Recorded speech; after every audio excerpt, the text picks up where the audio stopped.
The following is brought to you by the Social Suplex Podcast Network. Hey, this is Scott Norton, and you're listening to Keepin' It Strong Style.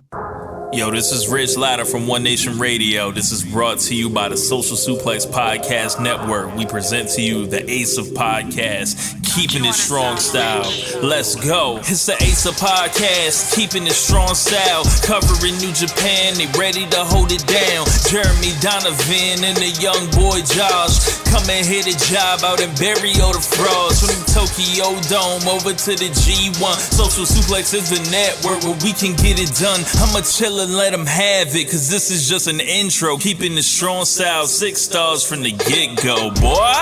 Yeah, from Tampa Bay to the Tokyo Dome, this is Keeping It Strong Style with your hosts, Jeremy Donovan and the young boy Joshua Smith. And thank you for listening. Welcome to Keeping It Strong Style, the ace of podcasts on the Social Suplex Podcast Network. Jeremy Donovan here with the young boy Josh Smith and Chris Samsa from Voices of Wrestling. On today's show, we'll be previewing and sharing our predictions for Wrestle Kingdom 14. Also, we'll answer your questions and cover all the latest news in the world of New Japan Pro Wrestling. You can support our show by subscribing to the Social Suplex Podcast Network or to the Keeping It Strong Style on the podcast app of your choice and leaving a rating and review. Yeah. You can also get all the podcasts and columns over at socialsuplex.com. Make sure you check out our Pro Wrestling Tees store, prowrestlingtees.com/socialsuplex. That's where you can get your official Keeping It Strong Style t-shirt. And if you enjoy this podcast, please consider making a donation by visiting socialsuplex.com/donate and clicking on the donate button under the Keeping It Strong Style logo. All right, so we are here for Wrestle Kingdom 14. And like you heard in the intro, we got the stat man, Chris Samsa here with us this evening. How you doing, Chris? I'm good, guys. Thanks for having me. Yeah, man. Of course, anytime. I actually was listening to another podcast earlier today. I believe it was Omikaze. They said they're going to have you on in a few weeks. Yeah, so John and I think some other people from Voices of Wrestling are actually going to do like live post shows from the Wrestle Kingdom right after both Wrestle Kingdom shows. So I offered my services at 4 a.m. or so to jump in with them. So that's the plan. Here's the only thing. The only thing with that is like when you're on Keeping It Strong Style, it's sort of like an AEW contract. At that point, you really can't be featured on these other shows. Interesting. You're our friend now. No. See, I'm Chris Jericho, so I have cross promotion. Yeah, he has the contract. My first name's Chris. You know, in Japan, this is domestic. I think Omikaze actually that counts as a Japanese podcast. Yeah, so I think it does. It pretty much does at this point. Yeah. Mm-hmm. So before we get started with the predictions, one quick thing I want to let all the Keeping It Strong Style listeners know, there is now a Keeping It Strong Style RSS feed. Several of you over the past 2 years have been asking for individual RSS feeds for some of the shows on the Social Suplex Podcast Network. Well, now all the shows have their own RSS feed, as long as they'll still be featured on the main Social Suplex Podcast feed. So feel free to subscribe to either one, but all the Keeping It Strong Style feeds are live now on Apple Podcasts, Google Podcasts, Spotify, Stitcher, wherever you get your podcasts. If you are a diehard New Japan fan and you only are looking for New Japan content, you could subscribe to us, Keeping It Strong Style. Type that in your favorite podcast app. And coming out at the end of this week, the Voices of Wrestling New Japan Year and ebook is going to be coming out. I have some work that's going to be featured in there, and Chris has a lot of work that's going to be featured all through that. So please check that out when it comes out. I believe January 2nd, right, Chris? That's when it's going to be? Yeah, January 2nd. It'll be front and center, voicesofwrestling.com. Nice. So yeah, check that out. And before we jump into Wrestle Kingdom, we need to talk about the match of the month and the wrestler of the month for December. So, Josh, why don't you tell us the match of the month for December?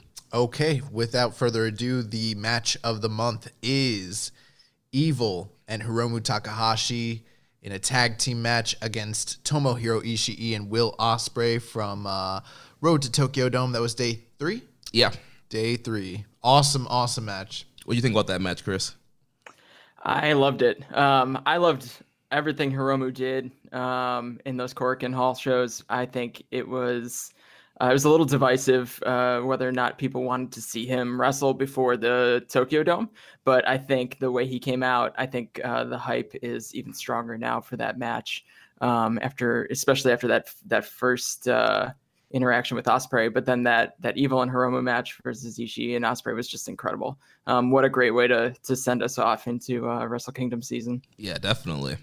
And then the December Wrestler of the Month, we are awarding to Tomohiro Ishii, and that's for, all his work in the last few World Tag League nights in December, and then his performances on these 3 Road to Tokyo Dome shows. Ishii, he's just so consistent and such a hard worker, and no matter if he's in a singles, tag, 6-man, whatever it may be, he always tries to, have one of the best matches and be one of the best performers.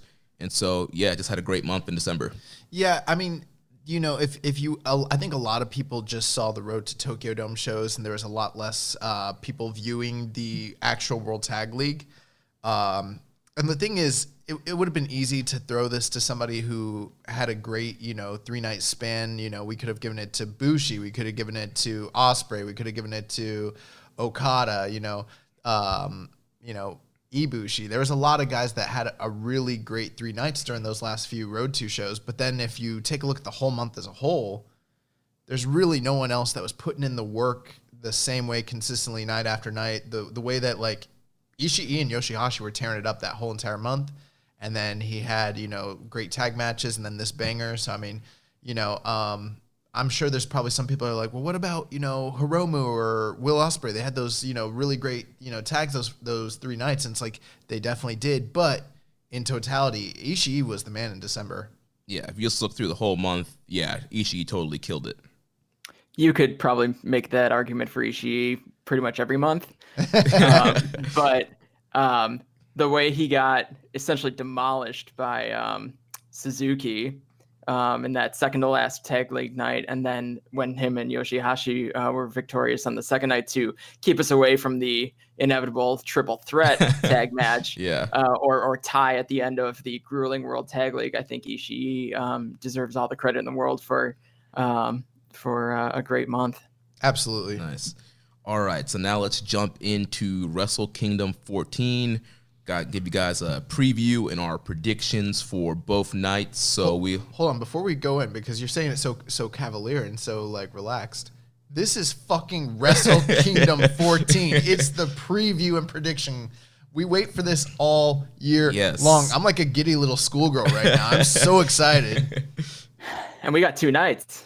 Yes. I mean, this is the real deal, guys. We could say 3 nights if you want to count Dash. Of course. I always do. We can't preview Dash unless we're going on live. Right. I mean, I've already week after week I've told everybody my prediction. Kenny, Cody, Bucks, Hangman, they're all going to be there. They're invading Korakuen Hall. Suzuki-gun style. It would get people talking. Yeah. It's not happening. No, not the way those guys are talking. Yeah, seriously. I think we'll get to that later. Yeah. So we'll start off with night 1 here. So first of all, we have a dark match that will not be televised. That was announced. It's the Stardom tag match. It's going to be Mayu Iwatani and Arisa Hoshiki taking on the team of Julia and Hana Kimura. Chris, do you watch much Stardom at all? I do not. Oh, man. We should have brought James Boyd on. I could not be helpful here. Shout out to Damon and Joel from Super J-Cast. Those guys were the first ones that I can recall that really like broke the news on the reporting of this. And there was even like some pretty substantial people out there. Like I know like Fumi Saito and people like that who were like, this is not happening. And lo and behold, it definitely did happen. Right. And yeah, I mean, I've been kind of watching some of Stardom a little bit this year and some of the bigger matches. I think you need to give yourself a little bit more credit. You watch a little more than just the big matches. I come home all the time, and this dude's always watching that shit. Like, you're a little bit more than a novice, I would say. Yeah, and I don't know as far as like prediction here. So Hana Kimura and Julia just had a pretty great match at their year-end climax, and so they've been kind of rivaling. So it's kind of interesting to see them as a team. which makes me think maybe we're going to go with maybe Mayu and Arisa probably getting the win here. But definitely, hit up James Boyd here on Social Suplex Podcast Network. We call him Dr. Joshi. He's been doing the deep dive of Stardom this year, and I know he's going to have a Stardom kind of year-end review show coming out later this week on the network, so check that out. Yeah, I think when the rumors first started coming out that they could potentially have a Stardom match, and people were asking us whether they would do this or not, my whole thinking at the time was that they had Bushiroad had other groups that had done things prior to Dome shows in the past that didn't necessarily make air, and so it would kind of make sense that you'd have that cross-pollination. I'm not surprised that this isn't going to be aired, which is unfortunate because, this is probably the last really big women's, match in the Dome since, like, the 90s, I would say, which is crazy. So, even me as a New Japan fan, I would love to see it. But at the same time, like, this is exactly what I was calling for. When people were asking us what we'd like to see, I was like, give us, your best and most marketable girls who could put on a banger and put them in a tag match and give them, 10, 12 minutes and let them just go out there and kill it. And that's exactly what I think they're going to do here. I'm familiar with Arisa Hoshiki and Mayu Iwatani, Hana Kimura. You just showed me Julia. I think she came from Ice Ribbon, right? I think so, yeah. So, I'm not like a Joshi expert here, but, there's a lot of talent in the ring. And these are very attractive girls. It seems like these are the ones that Bushiroad is going to be focusing, on centering their company around. They're going to have a lot of people that night, in the Dome on January 4th that are going to be exposed to this probably for the first time. Yeah. So now we move on to our first pre-show match that will be aired on New Japan World.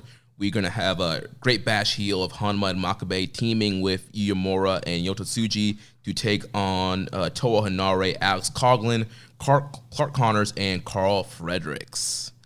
So how are we feeling about this match, boys? So I'm always excited to see the Young Lions get a good spot, or to get a spot on a big show.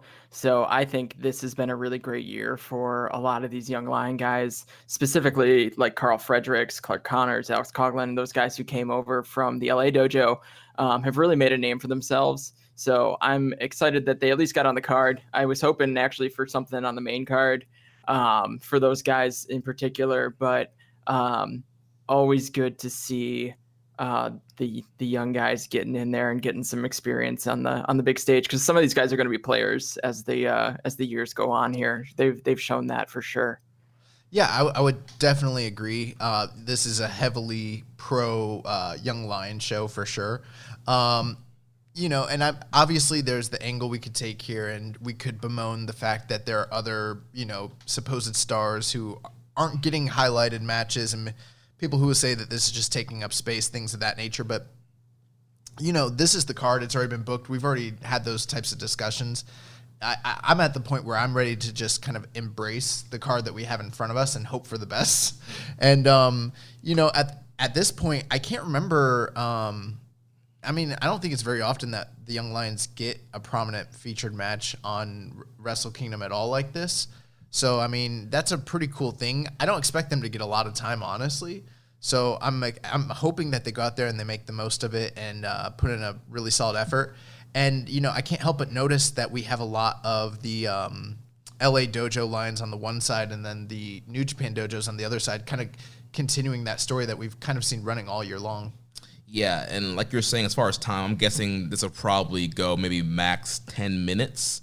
And like you mentioned, I've got a lot of the LA Dojo guys on one side, and the LA Dojo has been pretty dominant in this rivalry against the New Japan Dojo. And right now we just have Yamura and Tsuji, who are kind of the two active guys from the dojo. I'm sure there's a lot of people in training waiting to make their debuts. But I think we're going to see the LA Dojo continue their dominance, and I think Carl Fredericks is going to get the pinfall or submission on Yamura or Tsuji.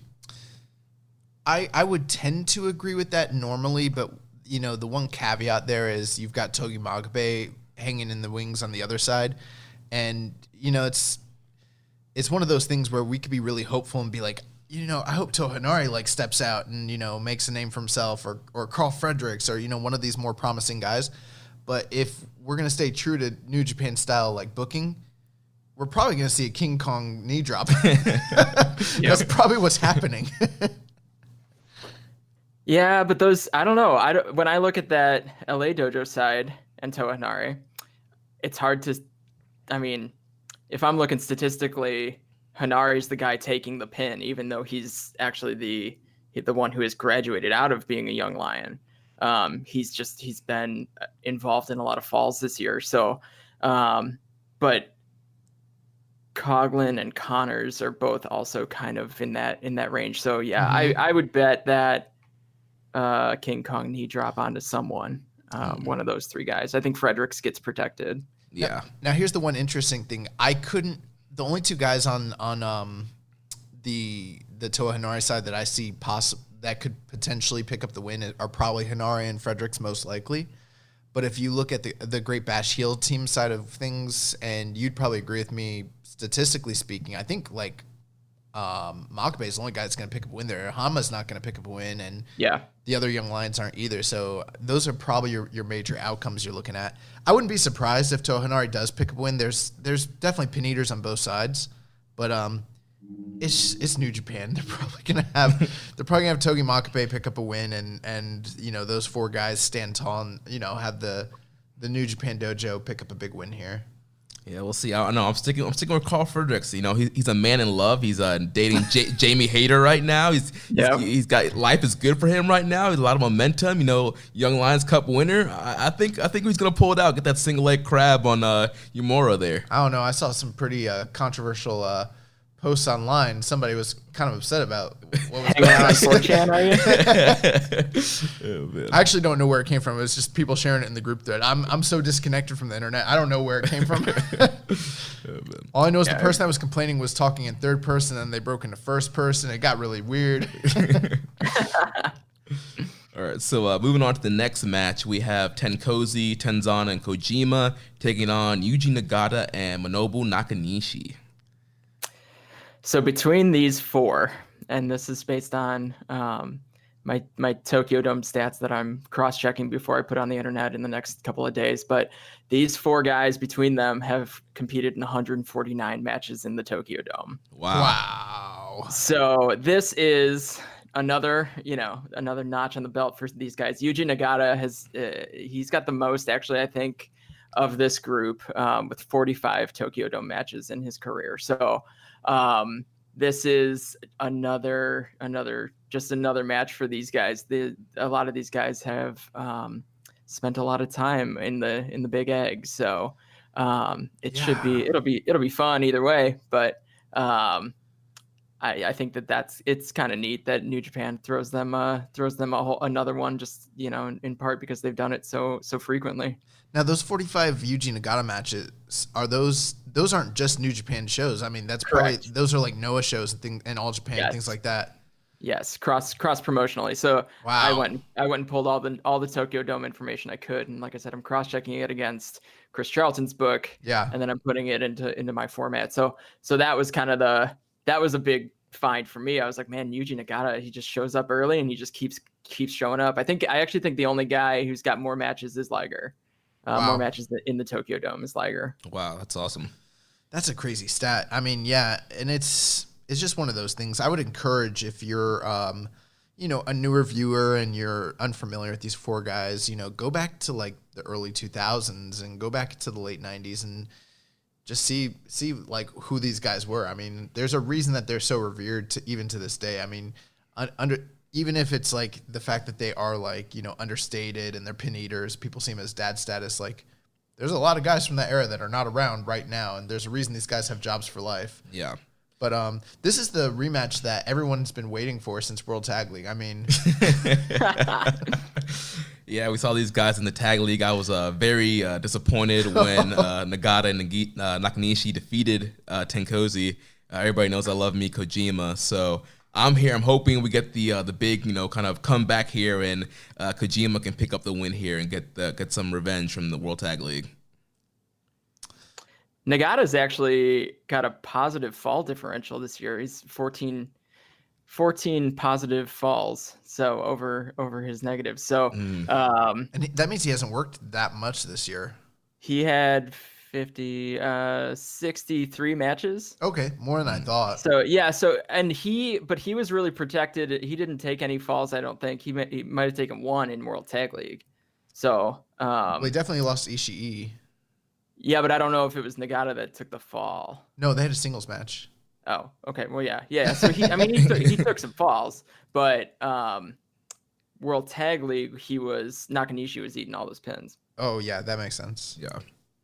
So who knows? Yeah, Nagata might end up getting the win, hitting the maybe the armbar, the backdrop on Tenzan. He could, but at the same time, I mean, Nagata and Nakanishi picked up the last win during Tag League. The other thing too is like I'm holding out for hope that with Kojima, looking to be in such great shape that maybe, just maybe, we get a G1 run, like a final G1 run for him. Yes, sign me up. And maybe they can heat him up a little bit here at the Dome. And at this point, it's inconsequential really who wins, honestly. But the one shining light for me is hopefully Kojima can get something out of this, because I don't think anyone else can really be propelled at this point right out of this, really. So that's what I'm hoping for, is Tenkozy win.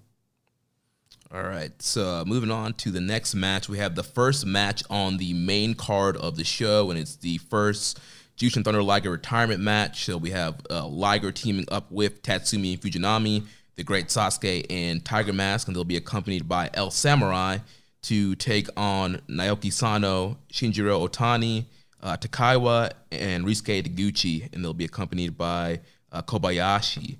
So Liger's his second to last match in the Dome. I think this is exactly what his second to last match should be. Yeah. It's this is your life, Jushin Thunder Liger. Yes. What I'm most intrigued by is what Liger wears, to be honest, like what color Liger we have. And, the rest of it's mostly pomp and circumstance. It'll be a fun match. They'll all get a spot in and they'll get the crowd hot. But, I want to see if Liger keeps going on the parade of different colors. Well, we've seen him in the CTU gear. We've seen Battle Liger. We've seen Kishin Liger. We've seen his classic outfit. Off the top of my head, the three outfits that are pretty iconic that we have not seen this year would be the all white, the green, and the blue. And I can't really think of anything else that really stands out aside from those three. Right, and we got Black Liger at the Road to Tokyo Dome shows at Korakuen. Yeah. Right, that's what I meant when I said CTU. Yeah. My bad. yeah, right. I'm hoping for the blue. There's also like awesome. An all red one that has kind of like black, like there is, like stripes on it. That one's pretty cool. Yeah, on the New Japan the card game app, they have a special like Liger series, and there's been showing all the Liger attires. You're still playing that game? Yeah, man. Oh my gosh. I got like 209 cards, man. Can't quit now. Yeah, it's just like Pokemon. You got to catch them all.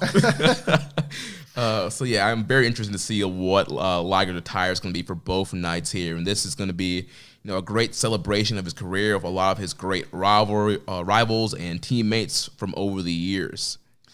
Yeah, I mean, this is a who's who of influential and important characters throughout Jushin Thunder Liger's career.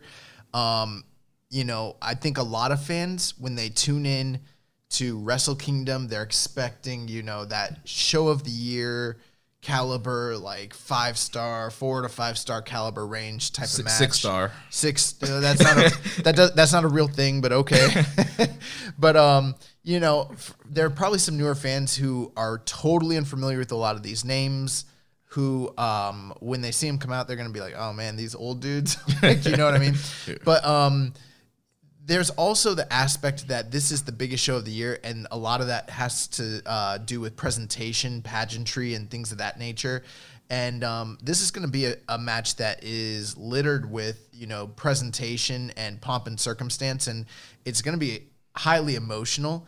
I'm not expecting these guys to all, be able to go in the ring. Maybe we might get like one of those Ricky the Dragon Steamboat at WrestleMania type surprises and find out like, maybe Fujinami still has it. But at the same time, I mean, I don't think they're going to have a ton of time. They'll be given an appropriate amount, obviously, because it's Jushin Thunder Liger's, second to last match in the Dome. But I think everyone will do their spots. we'll probably see a pretty standard, 8-man tag from New Japan. The style. These guys have all worked it. They know what to do. And I really can't see anybody else picking up the win here other than Liger. Well, you know how Liger is. He's, very giving, and he likes, putting other people over. So, I mean, it wouldn't completely surprise me if he does end up taking a fall here.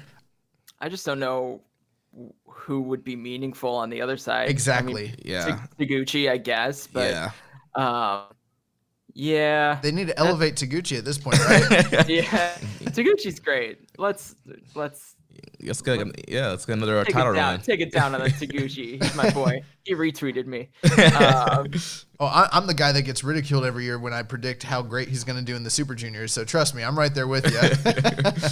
Well, you probably got to stop doing that. But he's the only. I mean, he's the only guy that it would really matter to. So, but yeah, I mean, I think Suit Williams wrote a Liger piece for Voices of Wrestling. It's called Liger the Humble. It was a good. It was a cool little look at Liger's last year and how he's gone out kind of on his back. Yeah. Well, I think we're definitely going to be looking at a situation where Liger, a win for him on his final match is very precarious. So this second to last match spells win to me all over it. I mean, if you had Sasuke or Tiger Mask or Fujinami on the other side, then maybe I'd argue against you. I think it's pretty open shut. He's probably going to win. But the one caveat there is Naoki Sano and the fact that they're going to be tagging the next night and the historic rivalry between those two.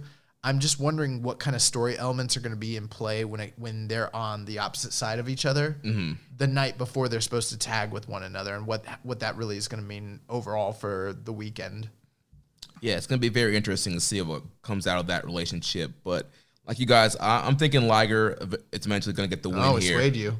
No, I was just saying I wouldn't be surprised if he lost, but I'm hoping he wins, and I'm thinking he will get the win here on this night.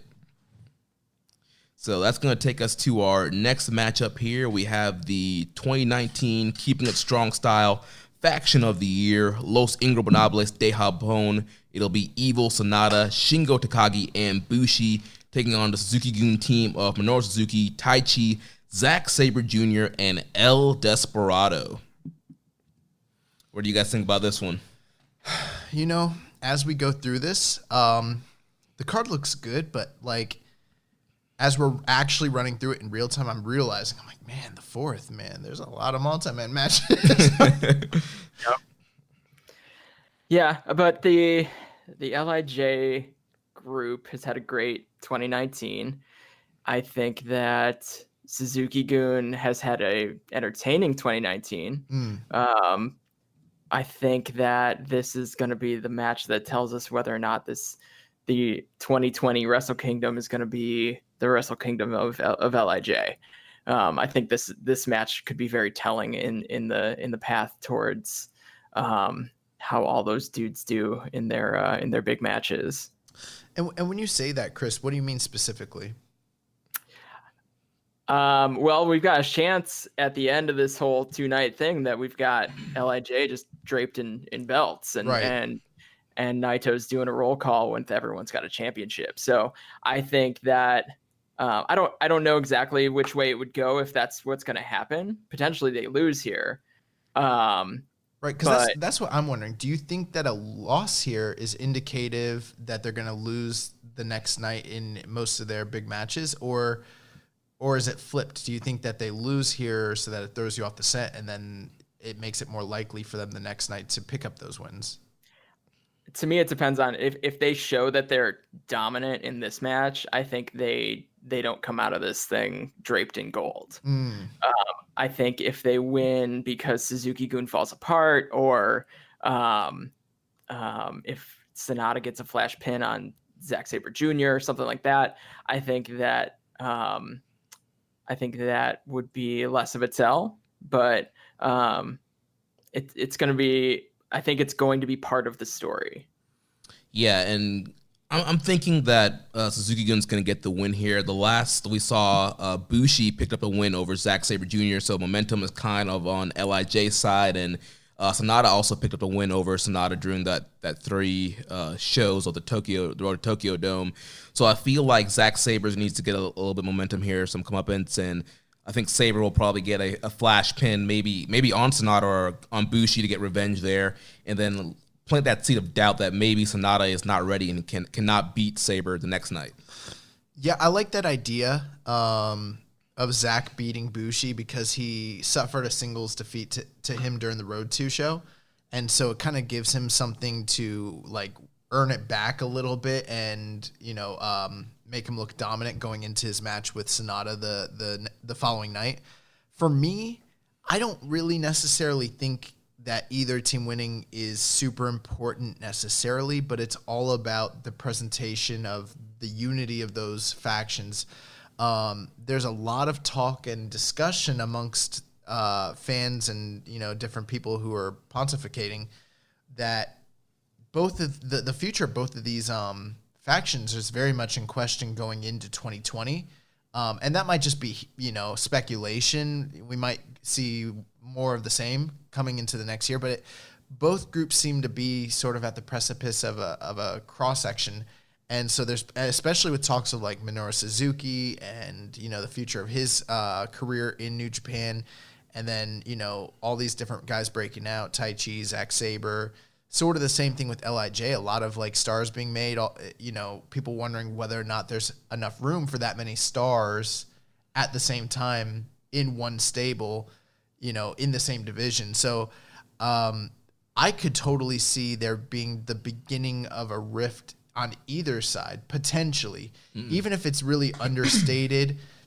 New Japan's really, really good at not blowing these things off too soon. It could just literally be the start of a sense of tension between one of the groups or something of that nature, and it might not be paid off, who knows, for 6 months, Right. But I think this is intriguing, and I'm excited to see what happens between, the Sonata and Zack Sabre interactions. But, Shingo being on the opposite side of Suzuki really has me interested, as well as Taichi. I think there's a lot of storytelling elements you can go with when it comes to this match. Yeah, who do you think is going to get the win here, Chris? If I had to put money on it, I would say LIJ picks up a win somehow. There's only a couple of opportunities, and they're very brief for Shingo to look strong, and I'm hopeful that that's how we come out of both this and the match, the trios matches in the next night. You guys both bring up really good points. I like the idea of Shingo picking up a win to look strong in the Dome. That makes all the sense in the world to me. Zack Sabre beating Bushi to get a measure of revenge also makes a lot of sense to me. As long as LIJ doesn't look super, dominant, I think I'm going to be happy either way. But I'm gonna go with my gut. I'm gonna go Zack Sabre Jr. picking up a victory over Bushi to set things up for the next night. Nice. And, he could also pick up a win over Evil, too. Sabre has a history of beating Evil, and there was that rivalry between both of those guys where I don't Evil, like that idea.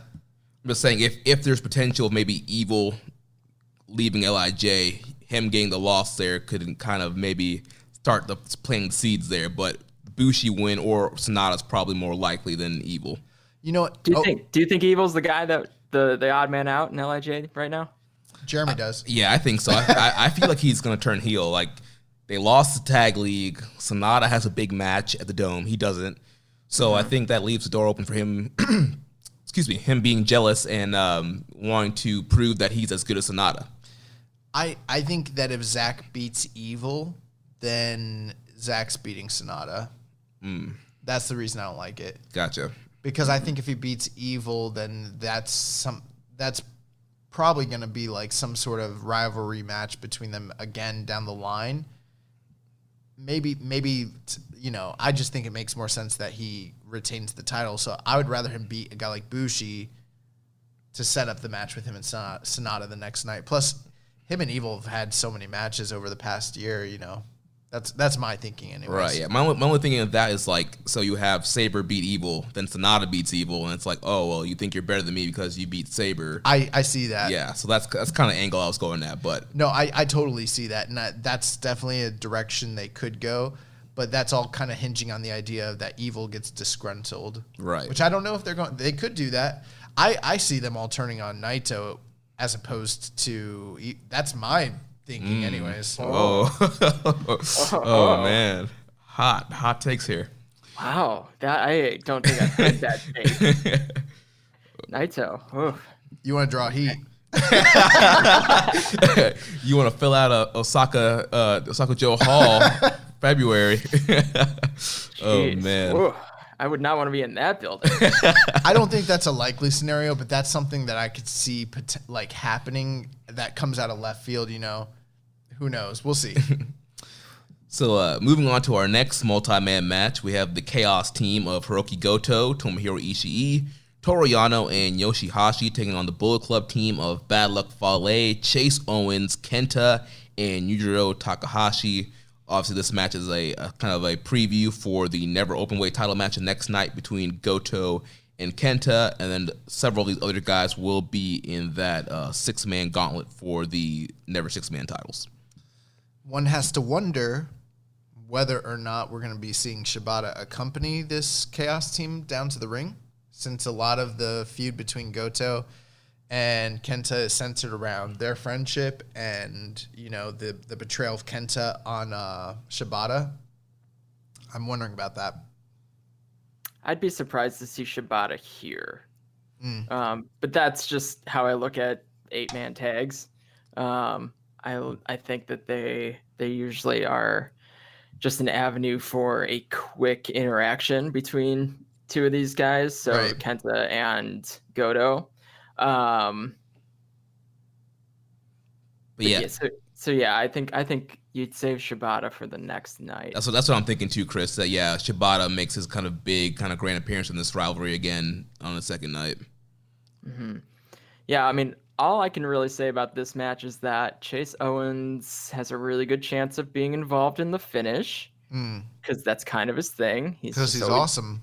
He is always in the ring at the end of a match. And what's his? He has like one of the most falls, right? Yeah, so he has the total falls. So if we're talking winning and losing falls, he has the 4th most in New Japan in 2019, behind only Toa Hanare, Ren Narita, and Yuya Uemura. And then he had the 2nd most pinfall victories behind only Shingo. So, but I mean, he also lost 36 times. He's in the ring at the end of the match. So, and good on him. I'm going a different way. Yujiro's definitely picking up the win here. Yeah. That's his role, right? Yeah. PETA is going to come on. She's going to come on. She's going to distract one of these guys, distract Yano, and then Yujiro can roll him up. I don't know what to think here. You have a lot of people, a lot of players, involved. It's good to see a pure Chaos team against the Bullet Club as opposed to this amalgamation, Sekigun Chaos sort of thing. But I mean, again, it's a preview match. It's sort of like a Road to show. Like, I'm looking at these matches for like story elements. I know wins and losses do matter, but ultimately, like for me, it's not going to matter until Goto and Kenta are one-on-one, squared up. I have a stronger feeling that Kenta and Goto will not be involved with the actual finish when it comes to this match, as opposed to the other guys that are kind of accompanying them. I think they treat this is just my opinion, I think they treat this more like a traditional preview match on a regular Road to, where normally the guys who are feuding don't even play into the finish. They're just kind of highlighted. We'll probably get them brawling at the end of the match, and that's about it. Yeah. I think I'm going to call Tomohiro Ishii brainbuster on Chase Owens for the win. Chaos got the win there. That works for me. That's fine. Although I wouldn't mind Chase Owens hitting Yoshihashi with the package pile driver. that could happen too. So the other thing about this is Yoshihashi has 40 definitive falls this year. Like, he was 4th in New Japan between submissions and pinfalls. He had the 4th most winning falls in New Japan. So, like, Yoshihashi had a year, I guess. Most of those matches were pretty inconsequential, but He is another guy that picks up wins. Yeah. Right. He could pin Chase or Yujiro here. Well, Right. I was going to say about that, like, he doesn't feel like a guy that picked up a lot of losses this year. Like, yeah, he took some pinfalls during the tag league, and yeah, obviously G1, but, well, he wasn't in G1. He wasn't in G1, Oh, yeah. God, yeah, he wasn't in G1. So, like, he probably picked up less losses than he Correct. normally does because of Yeah, that. so his overall record this year is 80-48 with a plus 20 fall differential. So he had 40 definitive winning falls and 20 losing falls. He only participated, I think, in something like 9 one-on-one matches though. So like you hardly noticed that it was happening, but he was getting the win even in a lot of his matches with Ishii or any of those big chaos tags. Nice. So they like him. They've always liked Yoshihashi for some reason. Even They though, always have. Yeah. as Damon on the Super J Cast likes to say, he's a bag of socks. So I will tell you this. We listen to that show for sure. We're friends with those guys, but there are certain things that I've never done. I've never stolen the bag of socks statement. That is the first time on this podcast. And I think I actually think it's a great analogy, but I don't want to be that guy ever who like takes someone else like, the other thing I don't like to do is gun to my head. But no, I think Damon would be honored if that caught on around the entire community. No, bag of socks is all, and he absolutely is a bag of socks. Yeah. But yeah, with his record, yeah, he could easily get that butterfly lock or pinfall at the what's his finisher again? The Karma on Yujiro or Chase Owens. I think, I don't know. I'm gonna go Chaos because they've got 4 heavy hitters on the same team, whereas like there's a couple pin eaters on the Bullet Club. Actually, yeah, they've got a few different pin eaters. So I'm just gonna go Chaos. All right. And Chris, where are you going? You're going Chaos also? I'll go Chaos, yeah. Nice. All right, so now we move on to the championship matches. So we have the first championship match is going to be the Gorillas of Destiny, the 2019 Keeping It Strong Style Tag Team of the Year. Tangaloa and Tamatanga defending their titles against the winners of the 2019 World Tag League, Finjuice, Juice Robinson, and David Finlay. Never has there been a more fitting battle of 2 teams with such great accolades. You've got the World Tag League winners, and then you have the Keeping It Strong Style Tag Team of the Year. With maybe the best theme song in New Japan. Oh, yes. One of them for sure. Dude, that, although I love the old God theme. I don't know, man. This new one, I don't know. when it hits. I know that this one like bumps more, but like I like the old God. I love it. Yeah. They've always had fire music. Yeah, they have. Whoever they've got doing their themes, they're in touch. Their original theme is it's I think what a lot of people don't like is like it's kind of understated and it doesn't like ever drop. It's like that one tone, whereas like the newer theme it like hits harder. Yeah. But you know what's funny? This match should be good, but like there's very little buzz for this. Like they didn't do like too much to actually successfully build heat for it during the Road to Tokyo Dome shows. Yeah, they were just kind of stuck in some 8-man, 10-man, multi-man matches. They didn't really do much, any promos, any angles, really.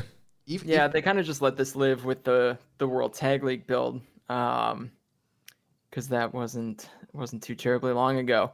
I think that the momentum is with Finjuice here, though. I think that they came out hot during World Tag League. Not that Girls of Destiny have been bad by any means, but I think that fresh tag team, Finlay and Juice, I think that they've looked really good. And go ahead. Something else we have to think about when we're considering how this match is going to play out is the match on the second night with Juice, where he's going to be facing the winner of Jon Moxley and Lance Archer. So are they going to put the tag belts on Juice and then he's going to walk out the dome with 2 belts? Juicy 2 belts. Or is he going to lose here and then win the belt the next night? So there's a lot of different scenarios that can play out with that match happening on night 2.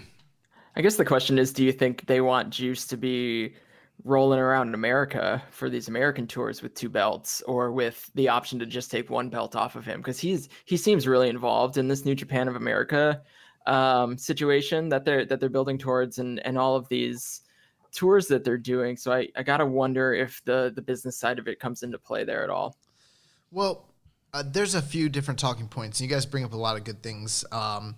One other thing to kind of keep in mind is Dave Finlay is the other side of that equation. So it's like, yes, Juice could hypothetically potentially be walking out with 2 belts, but this is Dave Finlay's one shot on Wrestle Kingdom. And after returning from injury and, getting himself in shape and, kind of repackaging himself somewhat, I feel like he's almost somewhat deserving to have his moment at this point, especially since he put over Lance Archer so strong when in his first match back. The other thing too is GOD. Well, like Chris, you mentioned, you said GOD haven't been bad by any means, but I mean, I watched that whole World Tag League, and I mean, they were kind of bad. But they won. But no, Tangaloa and Tamatonga, they've held the titles for a very, very long time now. Over 300 days. I mean, they could definitely continue to hold it, and there would. I don't think that's a bad booking decision, quote unquote, but it's Wrestle Kingdom. It's a show where they do like to do they like to do title changes at Wrestle Kingdom and Dominion because they're their 2 biggest shows of the year. I wouldn't be surprised if they do the title change. Plus, I think if you want Juice to be a viable contender going into the second night, you give him the big win. I think you're right, Chris. I think the momentum is with Finn Juice. I think you belt them up. They don't even have to have a long reign. It's just a moment for them. I mean, if they drop it's the tag championships in New Japan. I mean, they could drop that in 2 months and they'd be fine. Right. But also, Chris, you brought up a great point about, Juice being featured on, the New Japan of America shows coming up. The New Beginning tour that's hitting the Southeast. He's featured on a lot of the promotional graphics for that. So, getting a lot of momentum and really building him up as a huge star would be, great for, selling out those tours. So I'm thinking, Finn Juice gets the win here. I agree. Yeah, that is where I'm at too. We're unanimous on this. Nice. Get your bets in, listeners.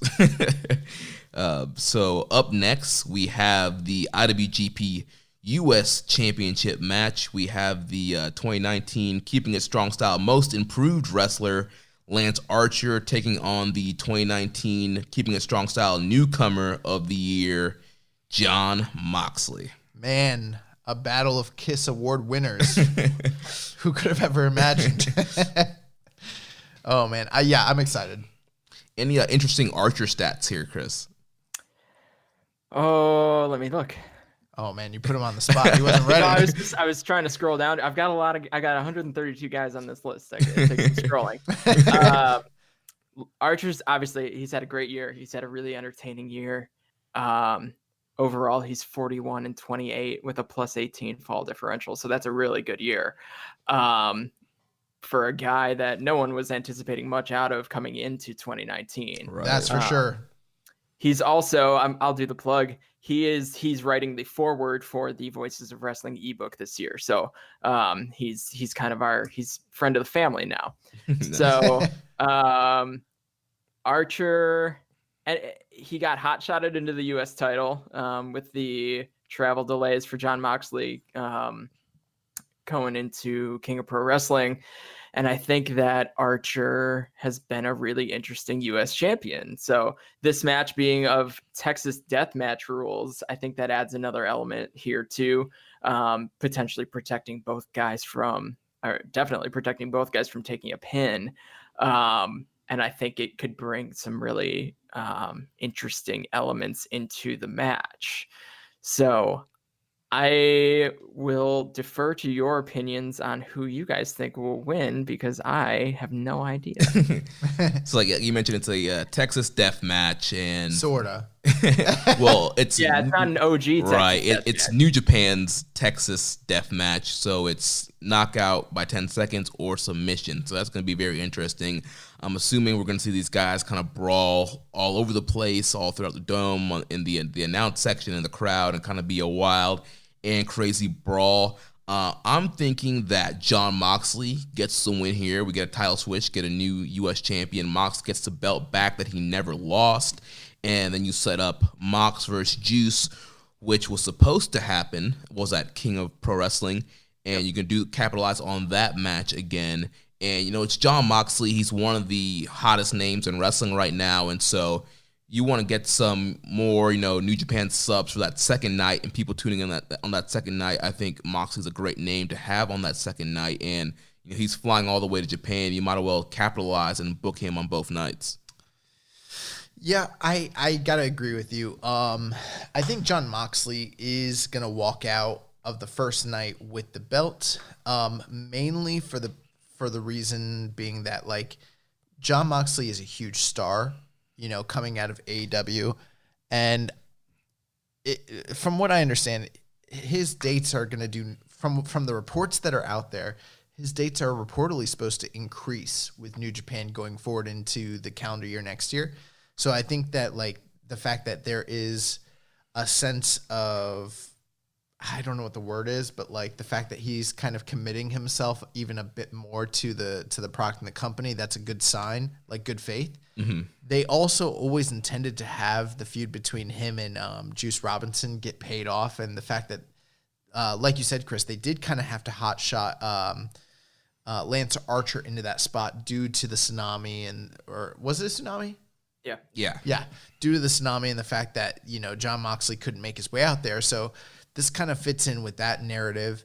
But the one thing I do want to say is, I've heard a lot of people speculate about them having Texas Deathmatch rules as a way to kind of protect the guys from having to take a pinfall. And I guess in a sense you could say that's kind of true. But I think that I like to look at it differently. I think it's a way for them to try and get the guys over by putting them through hell. This is a way that they're going to try to use a match stipulation to get both guys over. And the pinfall is really irrelevant. I don't think either guy is unwilling to do business or anything like that.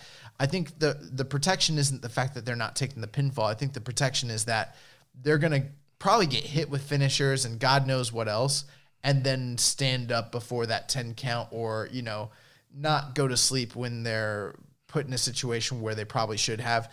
And, my only one thing, and I said it on, I think we did a show with implications from Lords of Pain Radio. My one concern is the freaking claw. I don't know how that claw plays into a Texas death match. Is he going to put him to sleep with it? Is he going to try and knock him out with it? Does he get a 10 count after the claw, or does he get his arm raised 3 times? How do they do that shit? Well, because he's been using the claw as a pin. Right. Sometimes, yeah. Which. But he bangs their head first, and then he pins them. Right. Yeah. But imagine Mox taking that and just getting up. Yeah. That's the scene. These are the scenes that I think we're gonna get out of this type of match. Is these guys are going to take hell, and then they're just gonna get up, and it's gonna be kind of awesome. Yeah. These guys are both super tough. Yeah, I could see Archer applying the claw, and he doesn't get a submission, and so he lets go and lets the referee do the 10 count. And then at 9, Mox just pops up, the crowd loses their mind, and he goes in for the kill. I think Jon Moxley, being just such a fan of pro wrestling and such a student of the game, I think that he really has always probably wanted to do some sort of quote unquote traditional Texas death match. And then Lance Archer being pretty much the hottest star out of Texas right now, this is kind of his thing. I wouldn't be surprised if they're doing this as a way to associate him with that match, so that can be a gimmick for him going forward on future cards, and maybe even during the U.S. expansion. And so, I think Archer's going to lose, but I think he's going to get made in a sense, because he's there are people who are well, he should beat Moxley because he's a regular and, he needs it more. And Jon Moxley is kind of getting, the rub by even just being with New Japan. It's no, you guys don't understand. New Japan's kind of getting the rub by having one of the hottest free agents in the sport. And I'm not even that big of a Moxley mark, to be honest. I just understand what he brings. He brings eyes from the casual viewer in the West to this product because of his association with WWE. And he's going to put eyes on Archer, and they're trusting Archer in a certain respect by even having him in this position. He's probably going to lose, but the match is going to be fantastic. And he's going to be in the title hunt and the title scene after this going forward. And having a strong showing against Moxley means he's going to be a made man after this. I really think so. Yeah, definitely agree with you. I think the real question is whether Jon Moxley comes in through the crowd at the Tokyo Dome and Holy how shit. he manages that in such a large building. Yeah. I don't know the layout, but like, aren't there like corridors and things like that? Or do you think he starts at the very, very top? I'm sure that I mean, the way he does it in most of the other arenas, he starts as high up as he can. So yeah. I don't think, I mean, entrances are long during Wrestle Kingdom. We know that. Yeah. So coming down from the top is probably not out of the question, but I don't know. I think it'd be. I mean, could he start coming out from the top and like Archer gets frustrated and meets him in the gets him, yeah. meets him in the middle? But I think that's appropriate for this type of match. I think yeah. That's actually I think Moxley will come out of somewhere that's not the normal entrance, and I think Archer will just go after him. Yeah. I've actually found it comical a few times where like Moxley has tried to start at the highest point, but there's like only like one like level, and it's like just a staircase above. There's no higher place for him to go, and then he's like, yeah. Yeah, we're going to see Jon Moxley on Wednesday because we're making the drive to Jacksonville for the Dynamite Homecoming. His match against Trent Beretta, and also will he join the Inner Circle? I don't think his name's Trent Beretta anymore. Trent or Beretta, Trent question mark, whatever you want to call him. Best friend number one. Yeah. So we're all in agreement. Jon Moxley, it's going to be new U.S. champ here. I'll roll with it. I like it because I want to see Moxley twice. So. Yeah. All right. So now we move on to the IWGP Junior Heavyweight Championship match. We have the 2019 Keeping It Strong Style Wrestler of the Year, Junior Heavyweight of the Year, Gaijin of the Year. Pretty much all of our awards won by this man, Will Ospreay, taking on the returning Hiromu Takahashi. Ospreay has been, I mean, he's a lot of people's Wrestler of the Year with good reason. In New Japan, he spent 11 hours, 21 minutes, and 35 seconds in the ring in singles matches, which is probably a modern day record in one promotion at least. And then to do it at the level that he did it is it's unprecedented. So I think that this match's placement on the card in the top three here, I think is a testament to Will Ospreay's work. It's also a testament to the excitement of Hiromu coming back. So I think this match is, I mean, if I'm looking at the next two matches, I think this match for the work rate guys, like this is going to be the match to watch. Right. You know, Okada Ibushi has a chance to do some serious work rate stuff, but like these guys are going to pull out some stuff that we've never seen before on this stage. And we're blessed to see it. Yeah. And like I've said before on a couple of shows, like this is Ospreay's only match these two nights. So he is going to lay it all on the line here in this match and go absolutely bonkers and just show us like why he won all these awards and why he's such a great performer. That's a fantastic point, Jeremy. And it's such a good point that like when I'm having this discussion with other people off the air, I take that point and I pass it off as though it's my own. I sound super intelligent. But no, you know, these are the two guys that I would say more so than any other performers have defined what junior wrestling means in the world over the past 3 years. You know, for about 2 years in a row, Hiromu was literally voted in most publications as like the junior wrestler of the year. And who knows, he probably could have been this year as well had that injury not occurred. And then, you know, we see where Will is and, you know, over the past few years. And like, I'm really excited. You know, you kind of compare this junior title match to what we got last year with like, say, Ishimori and Kushida or the four-way from the year before. And I mean, this is a huge step above that level of match. Not to take anything away from the performers involved with those matches, but I mean, the build, the story, the backstory, the history between these two performers and the anticipation. I mean, you had even speculated earlier in the year that maybe they headline one of the nights of the Dome. Before we knew about the double gold dash, you were like, they could do one of the Domes headlined by these guys. And I totally agreed with you at the time. And I think that anywhere in the world, that any other night that's not Wrestle Kingdom, this is a main event worldwide, period. Definitely. And, they've also kind of added a new wrinkle to this kind of story with Hiromu coming back at the Road to Tokyo Dome and, not getting a win at all, being on the losing side of all those matches. The first night getting pinned by Robbie Eagles.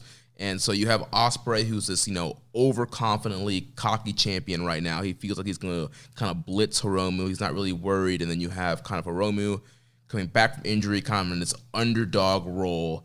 And I think we're going to see Hiromu upset, well, not really upset, but just beat Ospreay and kind of, humble him a little bit. At this point, it isn't upset at this point. I mean, for the I don't want to say casual, but for the hardcore wrestling, I almost feel like they're interchangeable. Like because people jump in for Wrestle Kingdom, you know what I mean? Right. You've got your hardcores and your casuals who are jumping in, and sometimes how can I explain it? Okay, here's how I can explain it. One time I never watched the Harry Potter movies, and then I was out watching the Harry Potter movies with my girlfriend at the time, and she was telling me about Horcruxes, and I was like, what's a Horcrux? She's like, oh, it's like where this dude put his soul into the people. I was like, oh, well, Harry Potter's a Horcrux. And she was like, ugh. And she's like, how do you know that? And I was like, it's obvious, obviously. And I think for someone who's on the outside looking in, who's either just jumping in or, they're a casual or they're a quote unquote hardcore wrestling fan, but they're not always watching New Japan. They're probably like, well, yeah, Hiromu's going to beat him. Obviously, it's pretty telegraphed. But for those of us who are watching this day in and day out and who have watched Ospreay's reign throughout the whole year and then seeing Hiromu come back and struggle and go through these losses, we're entrenched in it. We're right here in the thick of it. And from a kayfabe perspective, it's completely an upset. If he should not beat Will Ospreay in the Dome right now. This guy's been on the shelf for over a year and a half.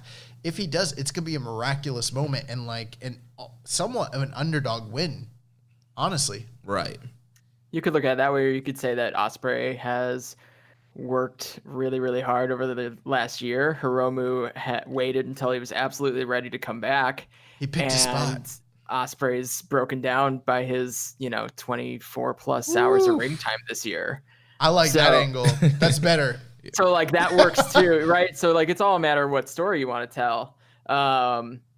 And it's a matter of where you want to go. I think it's really a matter of where Will Ospreay wants to go, right? So is Will Ospreay invested still in the junior heavyweight division, or is Will Ospreay looking at the grass being greener on the other side as he's bulked up? Is he looking at committing to that heavyweight division? So I think if Ospreay's focused and wants to continue carrying the junior heavyweight division to another great year, then he's going to win this match. I think that even when Will, quote unquote, goes to heavyweight and moves on, because of his connection to this division and his investment into it, he'll always be invested in it. Kind of the same, and I feel like that's sort of the same way how he left England, and even now this year you hear him talking about wanting to go back, and it's like you're not going back, dude. He moved to Japan. This company's invested in you. You're not going to go back and save RevPro or Progress. It's not happening. I feel like there's a part of him that will always be connected, because that's just from what we know of him. That's the kind of guy that he seems to be, and he does seem to really genuinely love the junior division. I even read an article of his recently where he had some really amazing things to say about his time with the juniors. And I won't be surprised if this is his swan song in the division. But with that being the case, he's going to be playing the black hat. The fans are going to be behind Hiromu. Definitely, yeah. On this night, for sure. And one last thing. Did you guys see the press conference that New Japan, I don't know if it's a press conference, but there's pictures that they posted online earlier today where it was Hiromu and Liger shaking hands. It looked like it was a press conference sort of meeting, and they sort of translated what was said, and Hiromu said something along the lines of if I win the junior title and offer you a shot, will you not retire for that? I thought that floating around on Reddit, but I didn't see the actual press conference where that happened, though. And so there's some people speculating that what if, hypothetically, if he wins the title, they switch the match the following night to a title shot, or, hypothetically, just kind of like, I guess, fantasy booking. Like, obviously he's probably retiring, but like there's people who are like, well, what if he wrestles beyond the Tokyo Dome so that he can have that singles match with him? I don't know if that's what's happening, but, Hiromu's statements were kind of interesting. I don't know if I would want to see. I want Liger to go out in the Dome. I do too. Like, Yeah. That's how I want that to end. I'm intrigued, but I also want to see Ryu Lee in the Dome the next night. Right. Yeah. Like they've advertised Ryu Lee, so I don't. Yeah. What would he do if it turns? That's his only showing. Right. Oh, gotcha. Yeah, that makes sense. I guess some people thought that potentially if like Naoki Sano couldn't go, hypothetically, that maybe it would make sense to switch it to a singles match. But who knows? It might. We talk about it all the time on the show. Like in New Japan, people just like cut promos, and they don't really seem to have people telling them what they can and can't. Yeah, they just will randomly say stuff, try and shoot their own angle. We still have people asking us about the Mole and Chaos. Oh. Like, oh man. So yeah, we're all thinking Hiromu here. I gotta go Hiromu. Yeah. I don't feel good about it. Ooh. Why don't you feel good about it? Listen, Ospreay, he won at Dominion, right? But like he hasn't had that. He won Best of Two. He's had a couple of moments. Yeah, Hiromu can win. I was gonna say like Ospreay needs a moment, but I talked myself out of it. So I think Hiromu's the likely candidate to win this because it freshens up the division. I think you get some great matches out of. He can have a lot of great defenses coming out of it too. So right. He can carry this division. I think they had planned on him carrying the division. So I think you circle it back, and you start the LIJ gold collection right there. Yeah, I was gonna say with Ospreay, like he beat Ibushi, he beat Tanahashi. He's had a fine year. He's had a pretty fantastic He's had an okay year. With Hiromu, they already kind of have his first challenger set up with Eagles pinning him on night one of the Road to Tokyo Dome. So, boom, there you go. New beginning. You can do Eagles versus Hiromu. I am here for that. I love Robbie Eagles. Yeah, Robbie, he's had a great year. Definitely a fan of him. All right, so now we're moving on to the first match in the Double Gold Dash. We have the IWGP Intercontinental Champion Switchblade Jay White defending the title against the leader of Los Ingobernables de Japón, Tetsuya Naito. Tetsuya Naito has never lost an Intercontinental Championship match in the Tokyo Dome. Ooh. Nice stat bomb. So I've been sitting on that one, guys. I mean, it's only two. I was gonna say he beat Tanahashi and he beat Chris Jericho. Those are the two, correct. right? Mm-hmm. Correct. Those are the two. What a run! The facts don't lie, guys. Right. Those are both really fantastic matches. They are his only two singles wins in the Tokyo Dome, also. So the White Trap is tied to his success. The White Trap. White Strap. White Strap. Yeah. So that's really all I need to say about this one. Besides that, I watched their G1 match back just yesterday. How'd you feel about that? I liked it. I mean, like it was more of a story match than anything. These guys can tell a story in the ring without, without all the work rate stuff. But with enough of it, these guys can go. But their style both is that they're more methodical. So, but I think Naito has looked really good since really after the Destruction Tour. He looked good at the San Jose show. He looked good on the Road to Tokyo Dome shows. He looks like he's got a little more energy, but he's also got a little more attitude. He's not so much, cocky, tranquilo Naito. He's got this extra edge right now, and he's down. I was not a proponent of Tetsuya Naito coming into this Double Gold Dash thing without one of the either the titles or the briefcase, because he hasn't been great in singles matches this year.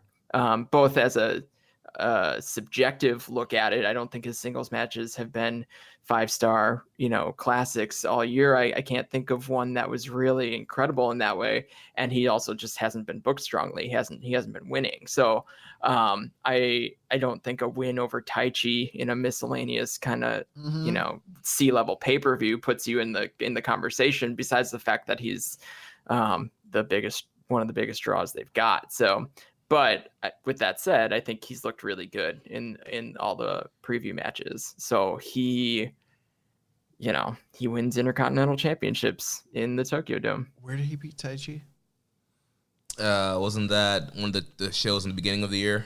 No. No. It was, to earn his spot into this. Power Struggle? Power Struggle, yeah. Okay. Power Struggle is not a C-level pay-per-view, sir. It's not an A level. No, I'm just joking. So we'll meet in the middle at B. Actually, if you want my honest opinion, I actually had concern over Tetsuya Naito during these Road to Tokyo Dome shows. I didn't think he looked very good as far as his movement. Just my personal opinion. Not that he was wrestling bad, but like he just seemed to be like moving kind of weird. There's a lot of his signature spots that he usually hits without any sort of like real complication, and he seemed to kind of be botching on some of those things, and like I don't know, his knees just looked. Oh, the one night his leg was taped up all the way. I think for the first time that I ever recall seeing, from his ankle all the way up to his like trunks, and I was like, what? He looked like Kazushi Sakuraba, like his entire leg was taped up. I was like, what is going on? But you know what? I gotta tell you, I'm not concerned about. That's my take on the last few weeks of him. When Naito gets to the Dome, it's gonna be Naito in the Dome, regardless of what's happening. Like Naito's not showing up to put in a shit performance. Like he's just not. You know what I mean? Like right. He just doesn't do that. If he does, then we got to rethink this whole double gold dash thing. But Naito and Jay White. I'm sure that I think the first match they had during the G1 was probably the better match. But it's G1 season, and we're so like inundated with so many matches and so much good wrestling that it's like, you see a over 4-star match and you're like, that was okay. You're like, it wasn't quite what I expected. Now, but at the same time, it was a B block final, and I did kind of expect more. Plus, I was upset at the time when Naito was bested by Jay White, and I was like, oh my God, this company doesn't know what they're doing. They fucked up the plan. Jay White's supposed to win the belt. What is happening? And I was like, Jay White or Naito is done. I was literally like, this company has ruined him. But then I do want to say this. Like a few weeks after that, like you and I were looking at things, and I was like, oh my God, this dude is going to the Dome. He's gonna lose the belt before he gets to the Dome, and then he's going to get to the Dome, and he's going to beat everybody. Did I not say that? You did, yeah. And I was like, because they're going to book him to be the ultimate underdog. He lost in the B block. He's going to lose his strap. And I think that's why they had him beat a guy like Taichi, because it's like he doesn't even really deserve to actually be here in the double gold dash, aside from the fact that it's his idea, quote unquote. And people are going to be so behind him regardless. And yeah, he didn't deserve to get here. I'm hoping this match is good. I think as far as a litmus test, I think that this match has the most capacity of the potential matches between the 4 competitors in the double gold dash to maybe underperform at the lowest level. And it's probably still going to be about 4 to 4.5, maybe even higher. Who knows? Ultimately, though, people are going to be living and breathing with Naito, and I mean, like, I can't imagine him at this point. I cannot imagine him losing to Jay White on the first night on the undercard. Like, that just would be insane to me. So it's going to be exciting. I can't wait for it to happen. I'm excited to see like top star level like Jay White with all his dickish heels and antics like show up and show out and put the screws to Naito and like literally like put him in harm's way a million times and before Naito hits the Destino and picks up the win. And especially with like Jay White having his number all year and beating him twice in a row. So like, yeah, this is Naito's moment. He's picking up the win. Yeah, I think this match we could see a similar match layout to the Jay White Ibushi match from the G1, where Jay is coming out with Bullet Club. He's doing all these shenanigans, like refs getting pulled out, ref bumps, and I can see a lot of shenanigans and interference, and pretty much making it seem like Naito is going to get screwed over.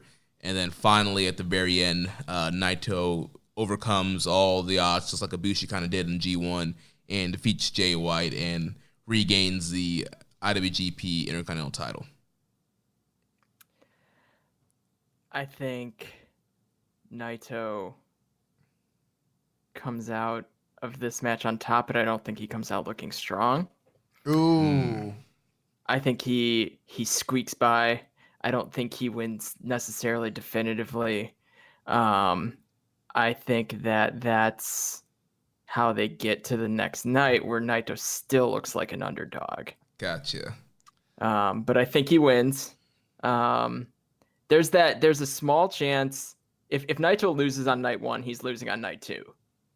So yes. I think there's a small chance that we stretch this thing out another year. Oh my god! No, they can't do that. They can't do that. They They can't can do that. though. I mean, they can, but they shouldn't. We've all thought that before. Yeah. I think at this point, if he's done, he's after this, he's done. Like that's literally it. They're never gonna crown him after this if they don't do it now. That's really what I honestly, in my heart of hearts, believe.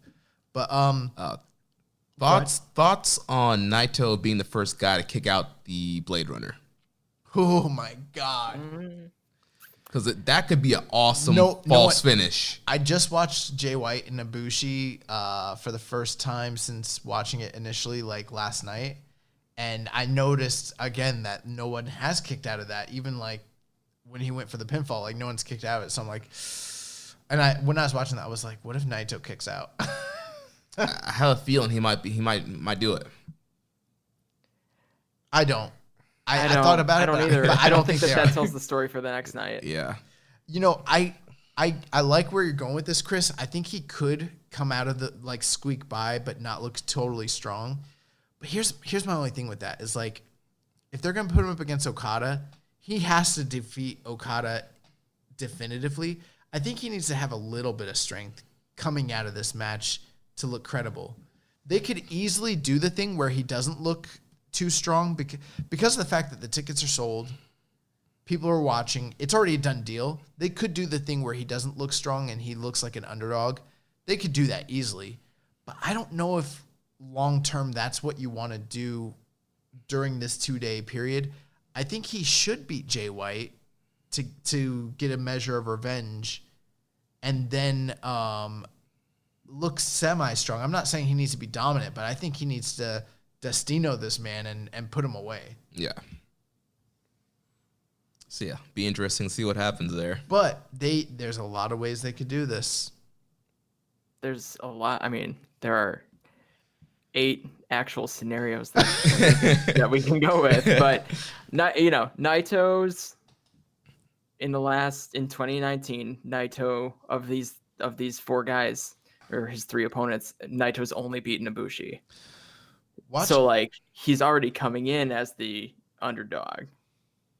Watch all of us, and all these podcasts and everything. We're all talking about Naito, and like 2 weeks from now, someone's gonna listen to us and be like, "You fucking idiots! It was all about Ibushi all along."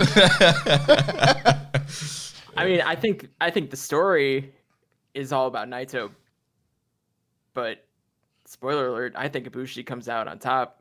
I think Ibushi holds both belts at the end of night 2. Oh, wow. Okay, so let's jump into it then. So the next matchup is for the IWGP Heavyweight Championship, Kazuchika Okada defending against the G1 29 winner, Kota Ibushi. So, Chris, you think Ibushi's putting his knee through Okada's dome with a Kamigoye? I think he is. I think, to be perfectly honest, if I had to put a bet on who's losing twice, I think it's Okada. Wow. Oh, man. Because I think that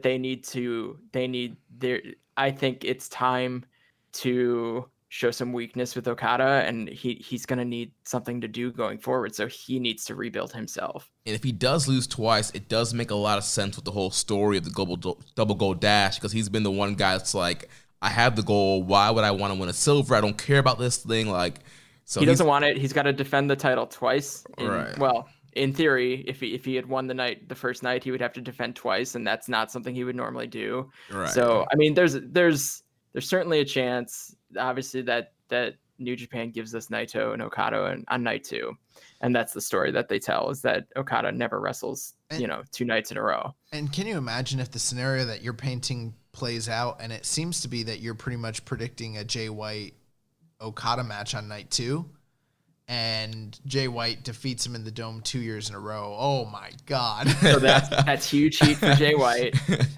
It creates a story for Okada, and it continues the Ibushi Naito story, which is that Naito, they've had a really good series, and actually a more evenly matched series than the other guys. What are you thinking, Josh? I think ultimately Okada and Naito's the destination.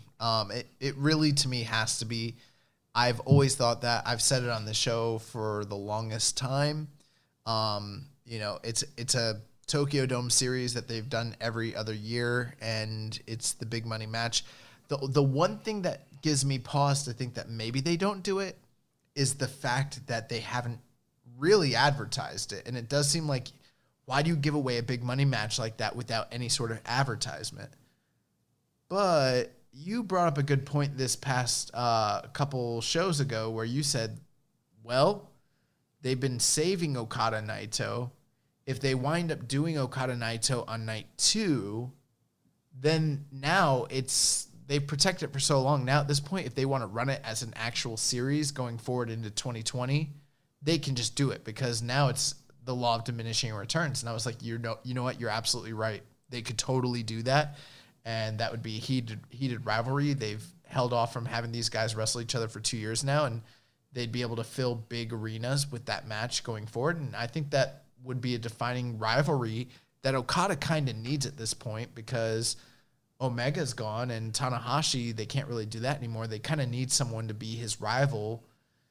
That's what I think is ultimately happening. The real question for me is, if I think Okada is beating Ibushi, where does that leave Ibushi going into night 2, But I think that the fact that Ibushi already won the G1 and already picked up a win over Okada kind of telegraphs to me that I think Okada's beating him. Yeah, I think that the G1 loss there is kind of it's going to play big into this match. I think Okada is going to kind of get that win back. And much like you, Josh, I agree that, the Okada Naito story is kind of what they've always kind of been saving and getting ready for. And I don't know, I just feel like to really complete like Naito's arc and his story, he really needs to beat Okada on the second night. It really needs to be Naito and Okada. But there's also, like you mentioned, that whole thing of why wouldn't they advertise it? So that's kind of like the one caveat there. But I don't know. I just feel like we're gonna get Naito Okada night 2. Here's my one other thing too, and like this is kind of, I don't know that this is a proven stat, so I'm not Chris, but I can't remember the last time since Okada returned from excursion that anybody in the company ever beat him twice in a row clean in singles matches. I just can't think of anyone that's ever done that other than maybe Tanahashi, but I don't think Tanahashi's ever done that either. I really don't. I don't think anyone's done that.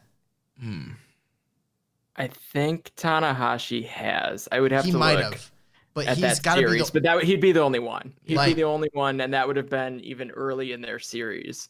Because I feel like I remember Tanahashi running off 2 or 3 in a row, and then Okada finally getting the big win. And I would, like I said, I would have to look at the whole series. But yeah, you're right. that would be a big deal.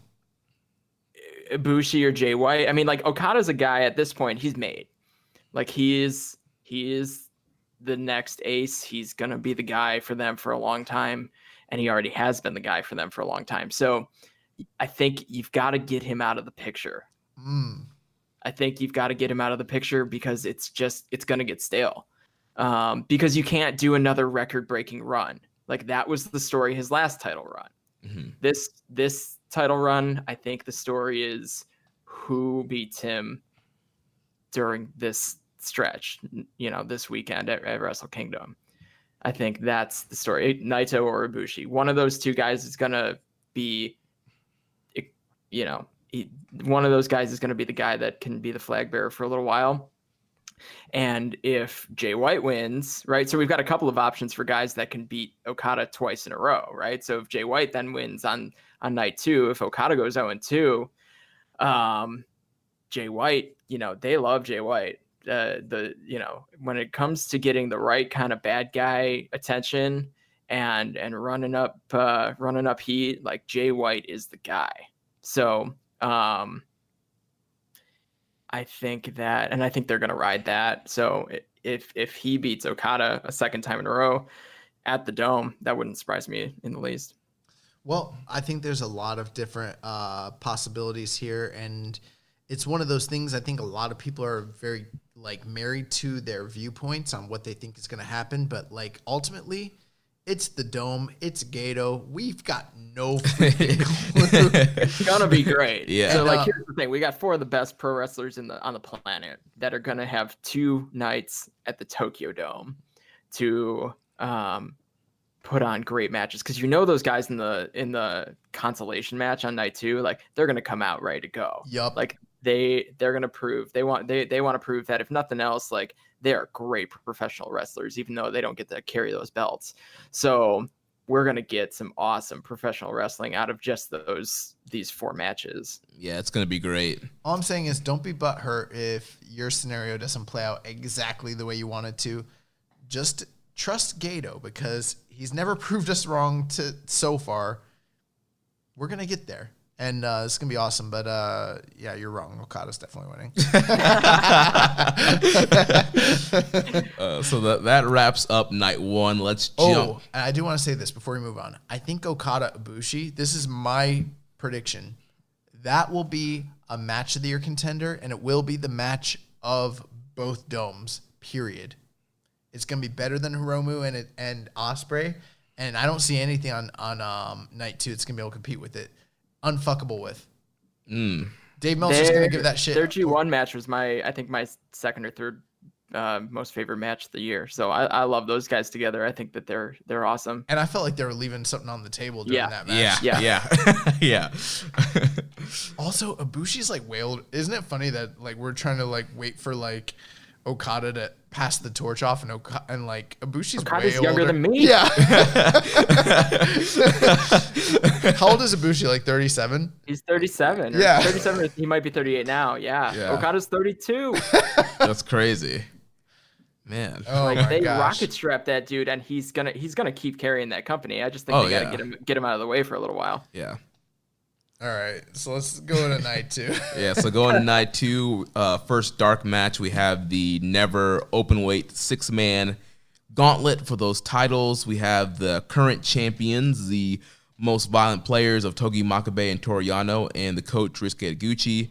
They'll be defending against Chaos team of Tomohiro Ishii, Yoshihashi, and Robbie Eagles, a Bullet Club team of Bad Luck Fale, Chase Owens, and Yujiro Takahashi, a LIJ team of Evil, Shingo, and Bushi, and a Suzuki Gun team of Taichi, El Desperado, and Yoshinobu Kanemaru. Well, the victory lap that I would like to take is that I told you that a lot of those dudes who were in those multi-man matches on night 1 seem like prime candidates to be in a 6-man tag gauntlet match on night 2. And I was right. But, yeah, sorry, Ishii. Sorry, Shingo. Sorry, Shingo. Suzuki. Sorry, Taichi. Even though he had such a great year. I usually like the 6-man tag gauntlet because you get a lot of quick interactions. You get a lot of quick wins. It is entertaining in a way that's not like goofy geek battle royal entertaining. It does mean something. With that said, I still don't have a ton of feelings about who wins this. I forgot what the belts look like, to be honest. The most violent perverts have held those belts forever, it feels like. Yeah, I mean they've pretty much held it all year for the most part, Most right? of the year, yeah. I think the Chaos team is interesting though, putting Robbie Eagles in and getting him a spot there. I think that's a plus. Yeah. Just with it, because it's a fresh kind of constellation of those That's a pretty guys. good unit right there. Ishii, Yoshihashi, and Eagles. Yeah. I have very strong feelings about this, and it's really simple. LIJ, Golden Roll Call, Evil, Shingo, and Bushi, belt them up, dude. Belt them up. That's what's happening.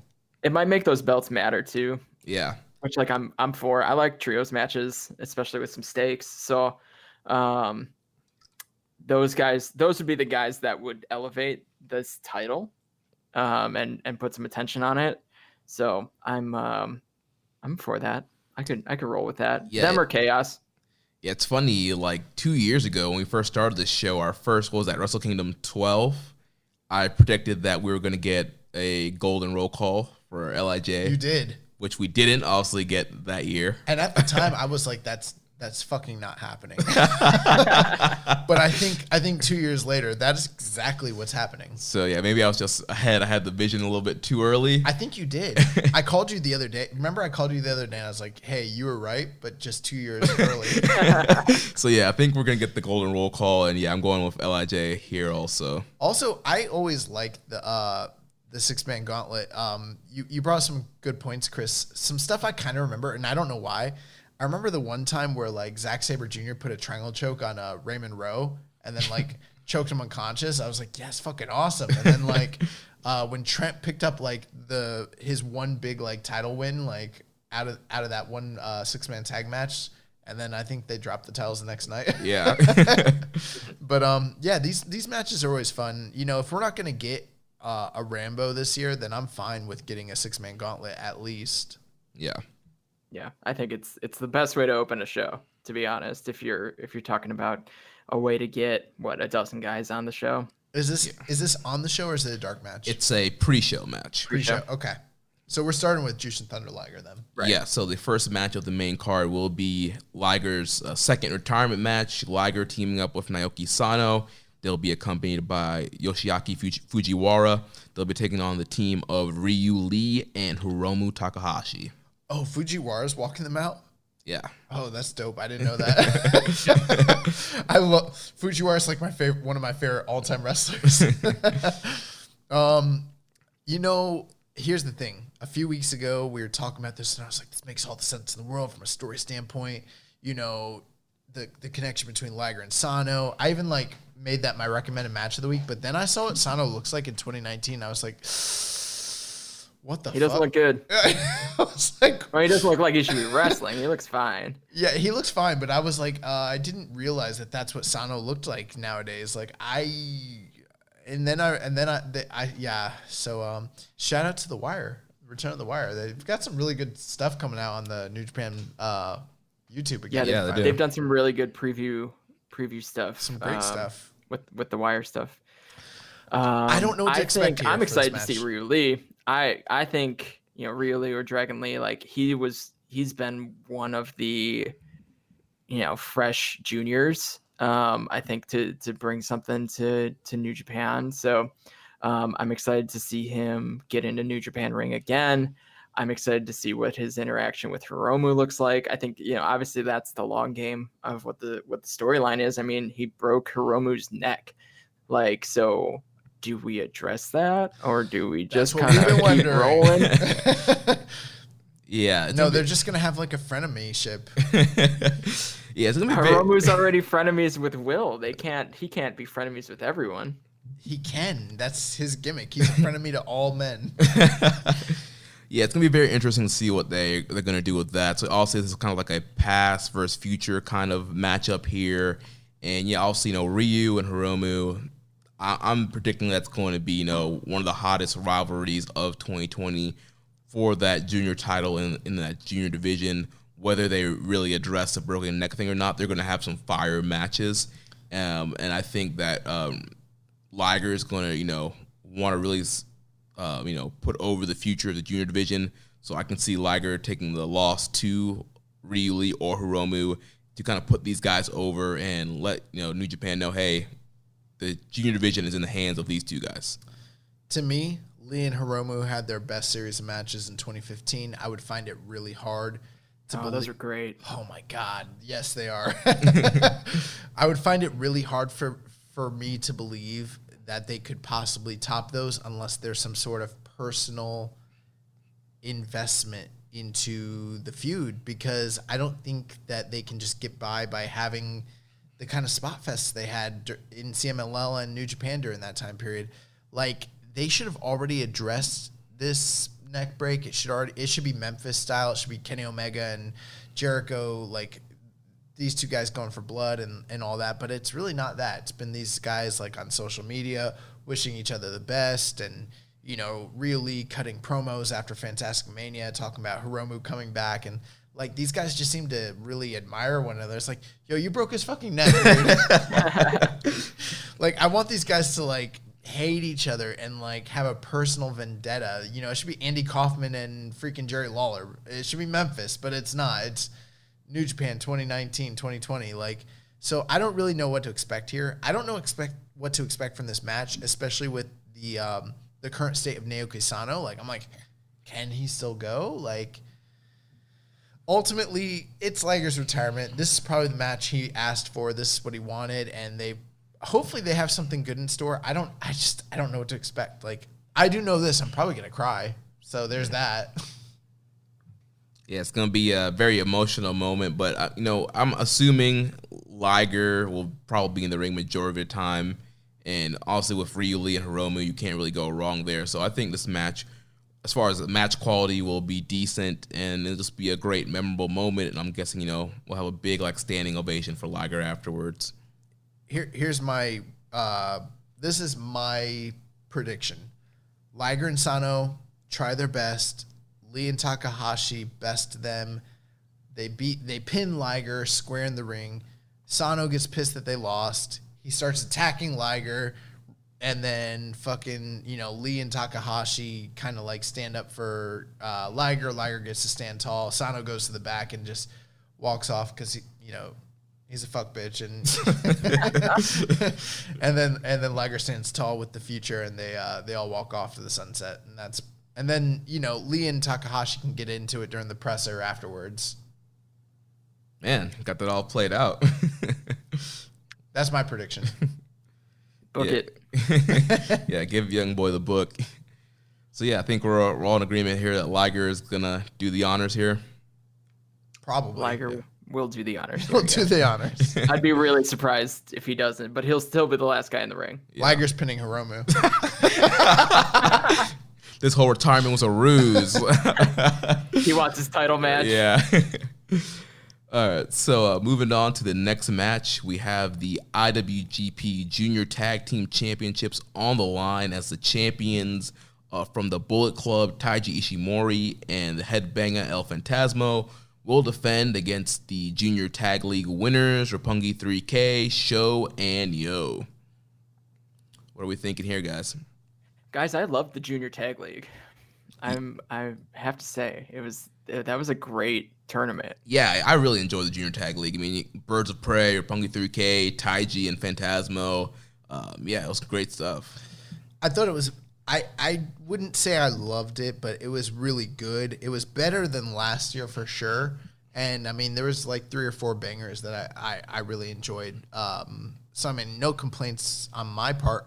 What I love about this match is the build that they've had over the past few shows, and Bullet Club stealing the trophies from them, and Roppongi 3K hasn't had them. Then they finally got them back on the last night. Like that's what's been intriguing to me and what I've really enjoyed so far. Yeah. And I think El Phantasmo has been an underrated addition to New Japan. God. This year. Like he started with New Japan in May, and he has been part of some really good story work. He's had some good in ring. He's with Bullet Club, so he there's some chicanery that goes with it. But I think that his run here is just beginning, and I think that he's someone to watch out for. With that said, I think it's Roppongi 3K's time to get these junior tag belts back and to give Sho and Yo a moment at the Dome, and it's going to be hard to come out of the Liger retirement match and get the crowd reinvested in the rest of the show too. So I think these guys are going to come out, and I hope they have just a really strong junior tag match. Minimal chicanery if possible. I know El Phantasmo will do his test the ropes thing and all that. They'll do the spots, but I think Sho and Yo, I think that those are the guys that can carry that the junior tag division going forward. Yeah, definitely agree with you. I think it's Roppongi 3K's time. I feel like they've kind of been on the back burner this year as a team, and I feel like Sho's had some kind of breakout moments in single stuff, Best of Super Juniors, and he had that Rev Pro title match against Phantasmo. But as a team, I felt like they've kind of been put on the back burner, and Taiji and Phantasmo, they've picked up momentum. They beat the Birds of Prey. They're the champions. They stole the trophies. They got them back. But, they've kind of been on the upper hand. Phantasmo's had an awesome year, winning Super J Cup, being the Rev Pro British Cruiserweight champion. Now he's, junior tag champion. So a lot of momentum is on Phantasmo's side right now. So I think, Roppongi 3K are kind of underdogs going into this match. And so I think they're going to kind of overcome Bullet Club and kind of get their big moment here. I think ultimately they've had a really good build. All four of these competitors have had really great years. I'm glad that we're getting a straight one-on-one tag team match for the junior title. But ultimately, after this match, there's 6 singles matches on Wrestle Kingdom. If there's any match that's getting shortchanged on time, it's this match. That doesn't mean that they're not going to have fantastic 2020s or be featured in a major way. Just look at Shingo. He's a prime example of a guy who could get shortchanged on last year's junior title match and still thrive afterwards. And I think that we're going to see something similar or akin to that here when it comes to this match. I don't think they're going over 8 minutes, to be honest with you. I think they're going to have a really short, very athletic match, but I do think Roppongi 3K is going to win here just because, if for nothing else, they've never won in the Dome. Right. And I don't think that they're long to be a tag team in the future beyond this year. I could totally see the split coming in the next year or two, honestly, even if it happens in the next 6 months. Whether it's contentious or amicable, I don't know. But either way, they need that on their resume, that one big win in the Dome. It's the one thing that they still haven't done as a tag team. And I think that this is a prime example of a opportunity for them to do that, and I think it makes sense. So, yeah, Roppongi 3K, I think they're walking out of the Dome with the gold straps for the first time. Nice. For what it's worth, the average match length in the Junior Tag League was 15-12. And the Taiji Ishimori El Phantasmo Sho and Yo match was 17-28. So I think they're getting way less than that. Yeah, it would be tough for me to block out 18 minutes for this match on this show, but 10-12 maybe. Yeah, I'm thinking at least 10. I don't. So you think it's just a sprint? I think it's a sprint. I think last year the 3-way junior tag only got 6 or it was 8 minutes basically, and I could totally see the same thing happening here. Look how many singles matches there are with big stars. I mean, you got to think. I mean, unless they push the show length out, which last year they were really hesitant to do that, if you remember. Right. Yeah. So I don't know. Yeah, last year the 3-way got 650. Wow. I knew it was under 8 minutes. Yeah. I started to say 6 minutes, but I didn't want to misspeak. That's why I said 8, but I knew it was under 8 minutes. So, I guess it'll be a quick one, but it should still be a good match, though. Absolutely. It'll be, look at who's in it, of course. Yeah. Everybody's great except for El Phantasmo. Everybody else. Don't even start with the ELP hate, man. His theme song's a banger too, though. Yes, theme song's a banger. Is a banger. Theme song's a banger, and he also retweeted me. So and he got Chris Charlton to put me over because Chris Charlton hates El Phantasmo. So I am pro ELP as a Is that shoot? Does Chris Charlton actually not like him? I don't know that for a fact, but they run a pretty good story both on social media and on, that good. In real life. He's very athletic and he does some really good stuff, but like his punches are kind of shitty. I don't know. Well, glad good thing it's not UFC and everything's about striking. Yeah, but I mean, everyone else can throw a good strike and he throws bad strikes. I don't know. All the Phantasmo matches I've seen have been like over 4 stars. So that's not true. I don't know. We'll see what the stats say. I don't do star stats. But moving on to the next matchup here, we have the Rev Pro British Heavyweight Championship on the line as a champion. Zack Sabre Jr. defends against the Cold Skull Sonata. So this is Sonata's first singles match in the Dome, if I'm not mistaken. Yeah, I think that's right. Zach has had a few. He keeps bringing that Rev Pro title with him. So I love this series. I think that these guys are, Sonata is a chameleon wrestler. He works the style of whoever he's in the ring with. And I for one, enjoy that about him. So I think this is going to be a match that is wildly entertaining. I think what I want to see out of this match is one of these guys get not a flash pin win. I want to see, I would love to see a submission at the end of this match because they've been telling the story about the flash pins and going back and forth. So like really like if I'm booking it in a way that puts someone over strong, and I think they're going to want Sonata to come out of this strong, and I think he's going to go save Britt Rest. But I think that he wins with a submission. I think that'd be awesome. And I'm glad you brought that up because on New Japan's YouTube, they have like these like quick little like minute VTR videos that they've been making for the matches. And in the Sonata Sabre one, they made the point of Sabre saying he's never going to tap me out. And like you mentioned, this whole thing's kind of been about flash pins, who can out wrestle each other and get a quick hold and pin. But I think the submission win here is going to be kind of the big thing. And for Sonata to tap out the submission master, Zack Sabre Jr. on Wrestle Kingdom, his first big singles match in the Dome, win his first big singles championship, I think that will be an awesome way to get Sonata over. My big question is, has anyone ever submitted Zack Sabre Jr.? I don't know if anyone ever has. I don't think, not in New Japan. Definitely not in New Japan. I'm wondering, like, of all time, if anyone ever has. I tried to Google it real quick before it got around to me. I don't know if anyone ever has, but I really love that idea that it ends in a submission. I don't know if it does, just because going on for over 2 years now, these guys have been pinning one another, and that seems to be what a lot of the story circulates around.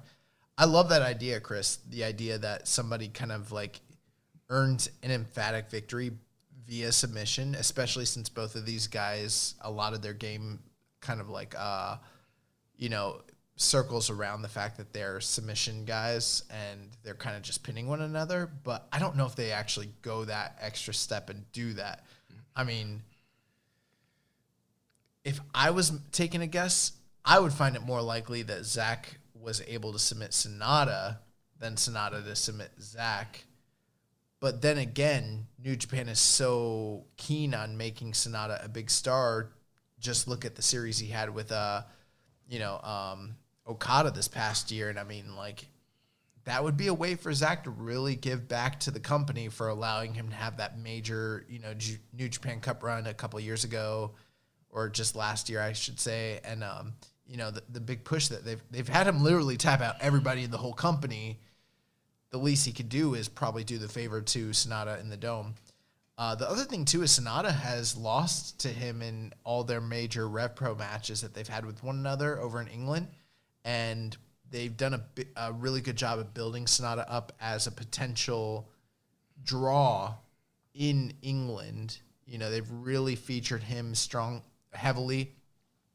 And not only that, but like the way, like New Japan has really featured the Rev Pro titles in a way to where like even just this past year that they've been able to headline shows with the Rev Pro titles and actually draw strong crowds to shows to New Japan shows that had Rev Pro champions on top. They would have never been able to do that with, say, like the Ring of Honor title. You know what I'm saying? Right. Right. So I don't know how much time these guys get. I think that this is another match. If you want my opinion, I think they'll probably get under 12 minutes, maybe like 10 minutes, 11 minutes to go out there and like, I think it'll be similar to Ishii and Zack Sabre last year. They had a short match as well. I think we're looking at a 4-star match here, but these are two of my favorite grapplers, especially when they're working against one another. I think they're gonna have a fantastic match, and I'm just gonna say I think Sonata rolls him up. That's what I think's happening. I would if he taps him out, I'm gonna give all the credit to Chris here, but I think he's gonna roll him up. Gotcha. So we're all saying Sonata, then me and Chris are thinking submission, and you're thinking pinfall. Because I think they're gonna do more matches in the future. Gotcha. Yeah, I mean, they could, on a Rev Pro show, if Sonata wins, he'll have to defend it against Sabre. That could be a big matchup there. But moving on to our next championship match, we have the winner of the Texas Death Match will defend the U.S. title against Juice Robinson. So we all think it's going to be Jon Moxley. So it's going to be, for us, we're thinking it's going to be Jon Moxley defending against Juice Robinson.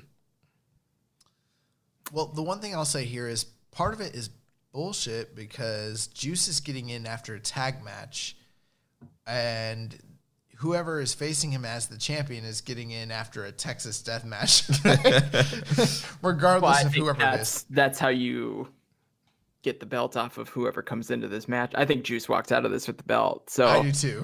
Right. So I think that's the story is that, Juice went through a tag match, but he did not go through a Texas Death Match.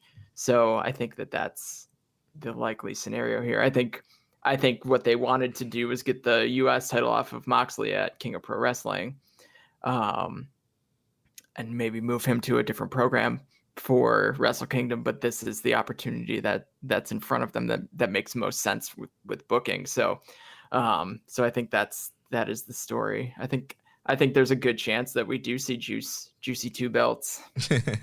Yeah, and it makes a lot of sense. So yeah, if Moxley comes in, battered and damaged from the Texas Death Match, Juice can beat a less than 100% Moxley. That sets up another match on the line. Moxley can come back and say, "Hey, I wasn't 100%. You saw what I went through with Archer. I want my rematch at 100%." And that could be another main event down the line on one of these shows coming down in 2020. I kind of agree. I think long term, if you wanted to do more matches with these guys, you could do that. But I kind of disagree in this sense. I think Mox is going to say, "Yeah, I went through hell the night before, but no excuses. He beat me at my best." True. That's more in line with his character. True, yeah. I think that's what they're going to do. But what I think is probably going to happen is that Archer is going to be like, "I didn't get pinned the night before. I beat this guy when we faced off previously," and then he's going to have an immediate claim to a title shot against the guy who he already beat for the title in the past. And so, yeah, I think that makes a lot of sense. And then you can do that on the U.S. tour. Hopefully they do it here in Tampa. Tampa, yeah. The St. Pete Coliseum will be there. But, I think he's winning. Juice, that is. Yeah. And I think whichever one it is, it doesn't matter to me. It's probably going to be really great, although I hope it is Mox. But I'm hoping it's Mox Juice, and I see Juice getting the win here. Juice being the first guy that's going to walk out with 2 straps on. Yeah, and I think they've got to pay off that Juice Mox thing. They made such a big deal out of it through the summer, and it didn't get its blow off. So right.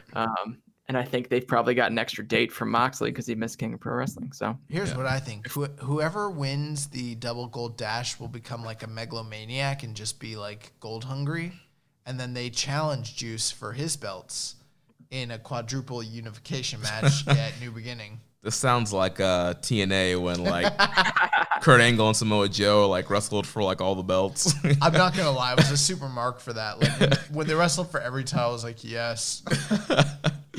Oh man. So moving on to the next championship match, we have Kenta defending his never openweight championship against Shibata. No. Against Hiroki Goto. It's not Shibata? Unfortunately, no. Oh, man. So Goto's got a 5-match winning streak in the Dome. He is actually 10-7. He's been competing in the Dome for a long time now. I still think Kenta. I don't think Kenta's done with the never openweight title though. So, and I don't think Goto's the guy to bring this along. I think that the story here, as we've already alluded to, is whether or not Katsuyori Shibata gets involved physically again, and we build towards that. I think continue that rumor mill. I think I've predicted a title change on every single like title match for every single night that there's been, including like the 2 US title matches. I'm like, yep, they're changing it both nights. You know what? I'm going to go with Kenta over Goto just because it's Goto. I remember all those years where he didn't win, including the Muda match. So I'm going with Kenta. I don't know, guys. I'm thinking Goto here. I mean, Kenta's coming in this match with so much heat from the Shibata angles and then a lot of the stuff they were doing during the World Tag League. I really feel to kind of, get some comeuppance for Shibata and closure to this kind of story. It's Goto kind of getting the win here. I do think we'll see a Shibata appearance here. I can definitely see like a ref bump. God runs out and tries to help Kenta, and then Shibata kind of comes out and helps clean house, and that will lead to Goto getting the win there. So you don't think Shibata just accompanies him to the ring? I mean, they could do that, but I think he's accompanying him for sure.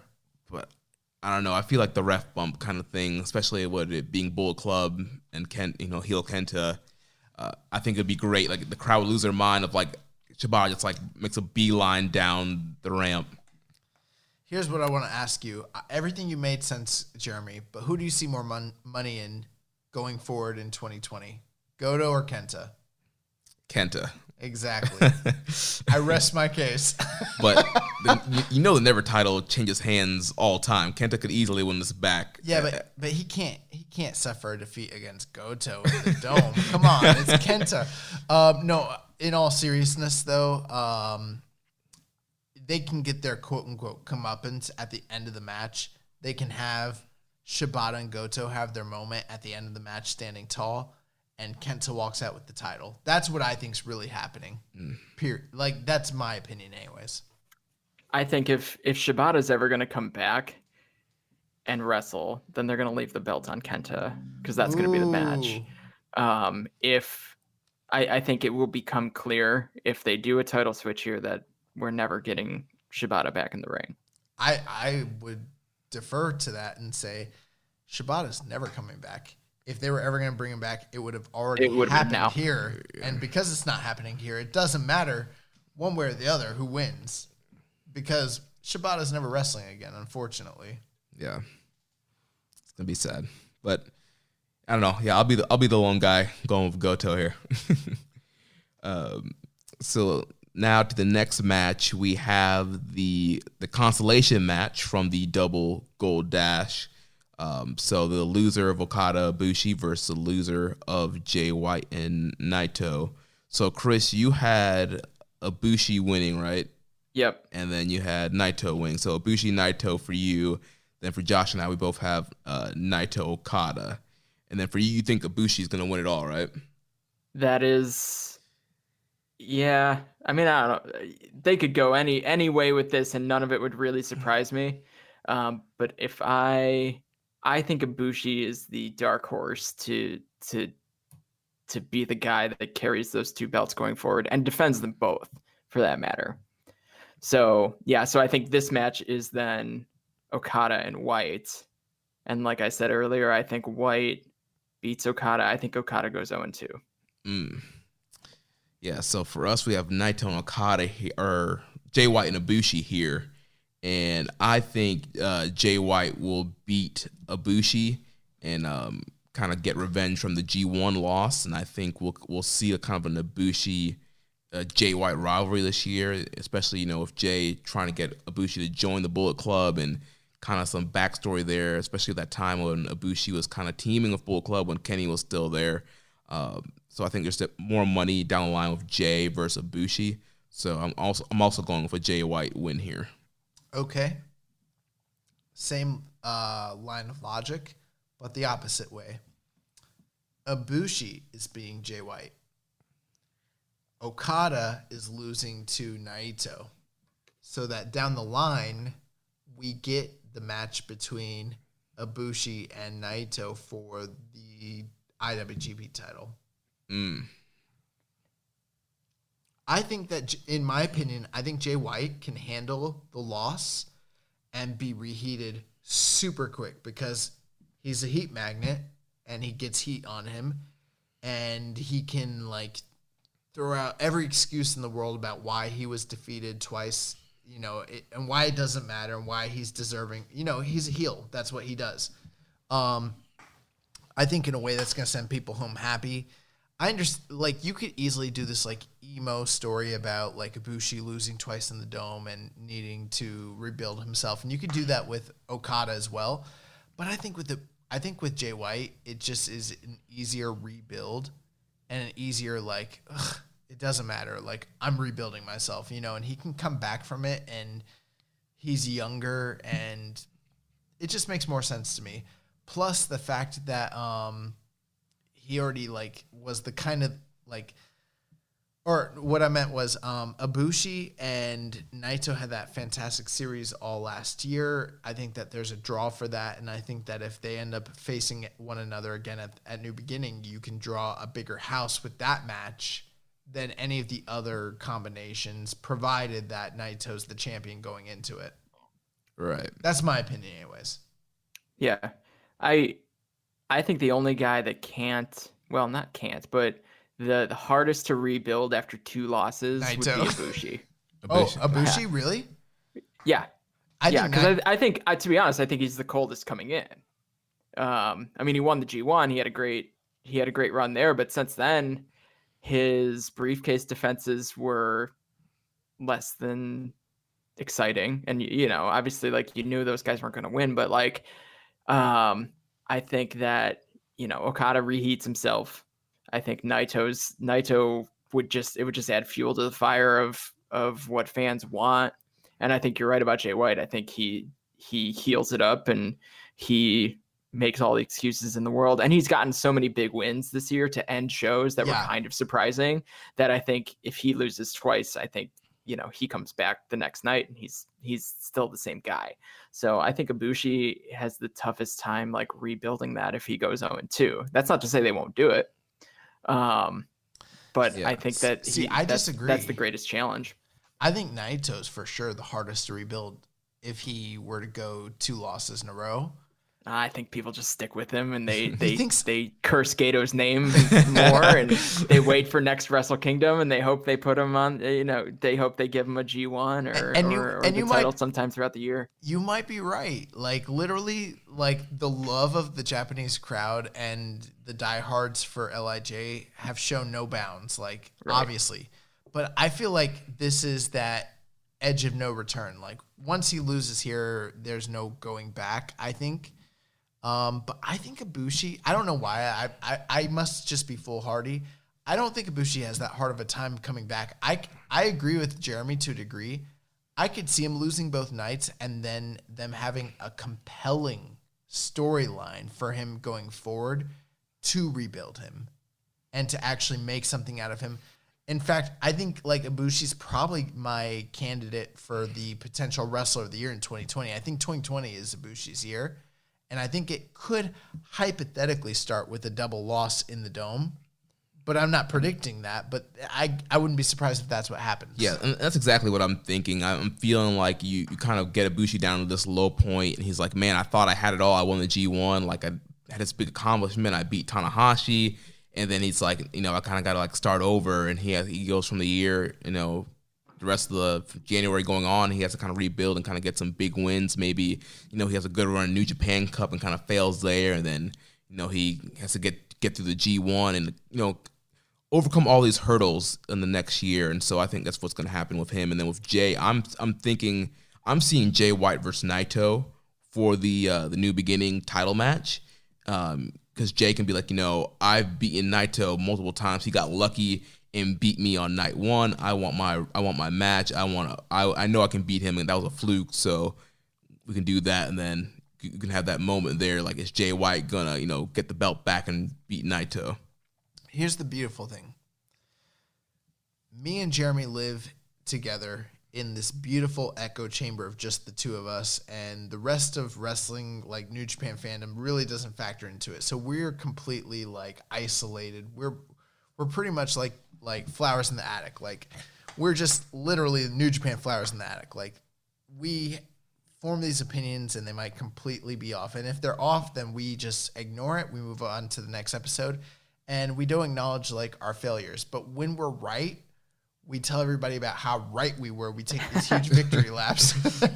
We make ourselves sound like geniuses. Like, the reality is that there's so many different possibilities that could happen when it comes to this double gold dash. I always call it double gold bash. We don't know what's going to end up happening when it comes to all these matches. The one thing I'm very confident about is that I've seen all four of these competitors have match of the year contenders with one another in the past 2 years. And given the stage, given the stakes, given the story, I can't imagine that we're not going to have something less than remarkable coming out of this, no matter what it is, no matter who it is. It's going to be fucking incredible, period. And like, I know that I sound fanboy when I'm like, oh, you really can't get mad one way or the other, but like, fuck it, I'm a fanboy. Like, you really can't get mad no matter what happens one way or the other. If it's Okada, it's Okada. If it's Jay White, it's Jay White. If it's Naito, it's Naito. I think it's going to be Naito, but if Ibushi's standing at the top holding both belts, great, period. Like, I have so much trust in Gato, I don't really care what happens, to be honest with you. In Gato, we trust. I mean, I'm with you on all of that, to be honest. Like, I don't have strong feelings about who I want to win. Like, I don't have this like deep connection to any of these wrestlers, and I think that's because I just kind of like them all for what they are. And they are, without a doubt, the top four wrestlers in what I think is the best professional wrestling on the planet. So put them all in a couple of matches against each other. I'm going to have a damn good time watching it. If Jay White's standing in, confetti at the end of 2 nights at the Tokyo Dome, I'll have some questions, but I'm going to watch the next night to see what the hell we're doing right. and who's coming after him. So I can tell you this, we have a lot of listeners who wants, if that's what happens, if Jay White's standing at the top with confetti, oh my God, there will be people fucking freaking out. Yeah, I feel like our mailbag will be full of questions. It's people on both sides of that, though. There are a lot of Jay White, big Jay White fans out there. I got a Switchblade shirt. I got a Switchblade shirt also. Right. So, like, best bad guy in wrestling, without a doubt. Yeah. Yeah. And in the better right than way, the where you want to watch him, but you want to hate him. Right. So, but I think White Ibushi, no matter where, I think that's a cool story going forward. So if they have telegraphed that and they build that as a good program for 2020, I think that'd be awesome too. Nice. So now we're gonna move on to one last match. Yeah, the Hiroshi, and it's not the main event. We already covered the main event. Right. Hiroshi Tanahashi, the Ace, versus the AEW World Heavyweight Champion, Le Champion, a little bit of bubbly, Chris Jericho. And this match got heated up last week or so. So Thank God. We had comments from Tanahashi and Tokyo Sports saying if he beats Jericho, he wants a title shot for the AEW title. He wants to open that forbidden portal, forbidden door, and challenge Jericho. And then we had the Instagram video from Jericho replying to Tanahashi saying, I think that's a great idea. I talked to Tony Khan. He's approved it. If you can beat me, Tanahashi, I will defend the AEW world title against you down the line. So that kind of heats things up because, we had really no physicality between these two guys since Dominion, where Tanahashi saved Okada from that post-match beatdown. So this little angle that they just had this last week definitely adds some intrigue here. I think I had actually forgotten that this match was happening. and so, I mean, like, it had nothing. It had nothing. Yeah, sure, Chris Jericho's coming over, but like, I'm more excited to see Moxley because he's actually got a program and he actually showed up. And no shade on Jericho. Like, he's done so much to build his character with New Japan and to take the risk and come over with the first match with Kenny. And I know that got a lot of people, got a lot of eyes onto New Japan Pro Wrestling, but like, this match didn't have anything for me until this week. And now we have a lot of people talking about it. We have a lot of people asking questions about whether it's true or not true that this is actually going to happen. And to be perfectly honest, like, I don't think they would lie about it. So I think that there's a chance that, you see that door crack open just a little bit if Tanahashi does win this match. So I also think that they kind of went into business for themselves and it worked out really well because Jericho he's a pro at building matches, when given the opportunity out of nowhere. So suddenly this match is really exciting and super interesting. My whole thoughts on it are basically this. Number one, if Tanahashi were to hypothetically, in a kayfabe sense, beat Jericho, wouldn't he be deserving of a title shot? So, of course, him mentioning that is nothing but logical. I think that he just took the logical route in things. And not only that, but like, I don't think a lot of people were kind of talking about this. We haven't seen Jericho since Dominion. The build has just been a couple videos. It's not like Jericho showed up in Fukuoka and attacked, he didn't pull Moxley and actually show up and attack Tanahashi. So, the build has been a little bit lackluster, It's not like Jericho can get the same kind of pop from showing up on a video screen as he did 2 years ago when he was, a novelty and, someone who is completely unseen, in New Japan aside from like his 90s run. So it's not exactly the same thing. So of course, them bringing up the intrigue of an AEW New Japan sort of like, partnership or working relationship, that's very intriguing to both sides. And then on the opposite side of things, it's like Jericho is being paid a big money contract. He's being brought in for the big shows a couple times a year. They need a hook, something that's a draw. And, on any other time of the year, it would have seemed like Tanahashi and Jericho, and even up till now, it seemed like the whole idea was like generational stars, dream match, never happened before. But that wasn't enough to like really actually garner any sort of attention because there was no personal vendetta aside from like Tanahashi being broken down and like barely being able to get over the guardrail to protect him from Okada at Dominion, and one of the worst like Dominion endings in the past few years. Suddenly they bring up AEW and the idea of this forbidden portal, and then suddenly everyone's intrigued by it. Ultimately, I've got to say this: Y2J was always going to win. He's still going to win, most likely. He hasn't beaten anybody in New Japan since 2018, and they need to keep him viable. They need to keep him marketable. He's going to win. And I think it's smart what they're doing. Is it impossible that Tanahashi beats him? No. Is it impossible that in this crazy world of wrestling that Tanahashi could maybe work an AEW date? No, we've seen crazier things. I mean, he worked a DDT date one time, even when they didn't like really have a working relationship. You just never know. Some guys get that kind of autonomy. Like, that doesn't even mean that they have to have a working relationship. It's Tanahashi. You just never know. But at the end of the day, this is probably just a way for them to like build more intrigue and like make people not like so inclined to think it's a foregone conclusion, because the fact that Jericho's champion and he's automatically going to win, but that's ultimately still what it is. Nothing's really changed. Jericho's winning. It's going to be a great match. I'm going to be entertained. You guys will be entertained, and that's it. Yeah, I'm pretty much in agreement with you there. I think Jericho's going to win this one, and they just added the whole AEW title thing for a little bit of intrigue. But yeah, I think Jericho's going to retain. He hasn't won at the Dome since he's been on this run in New Japan. He lost to Naito, he lost to Kenny, so I think he definitely need to give him a win at the Dome, kind of keep him heated up for whatever's next down the line.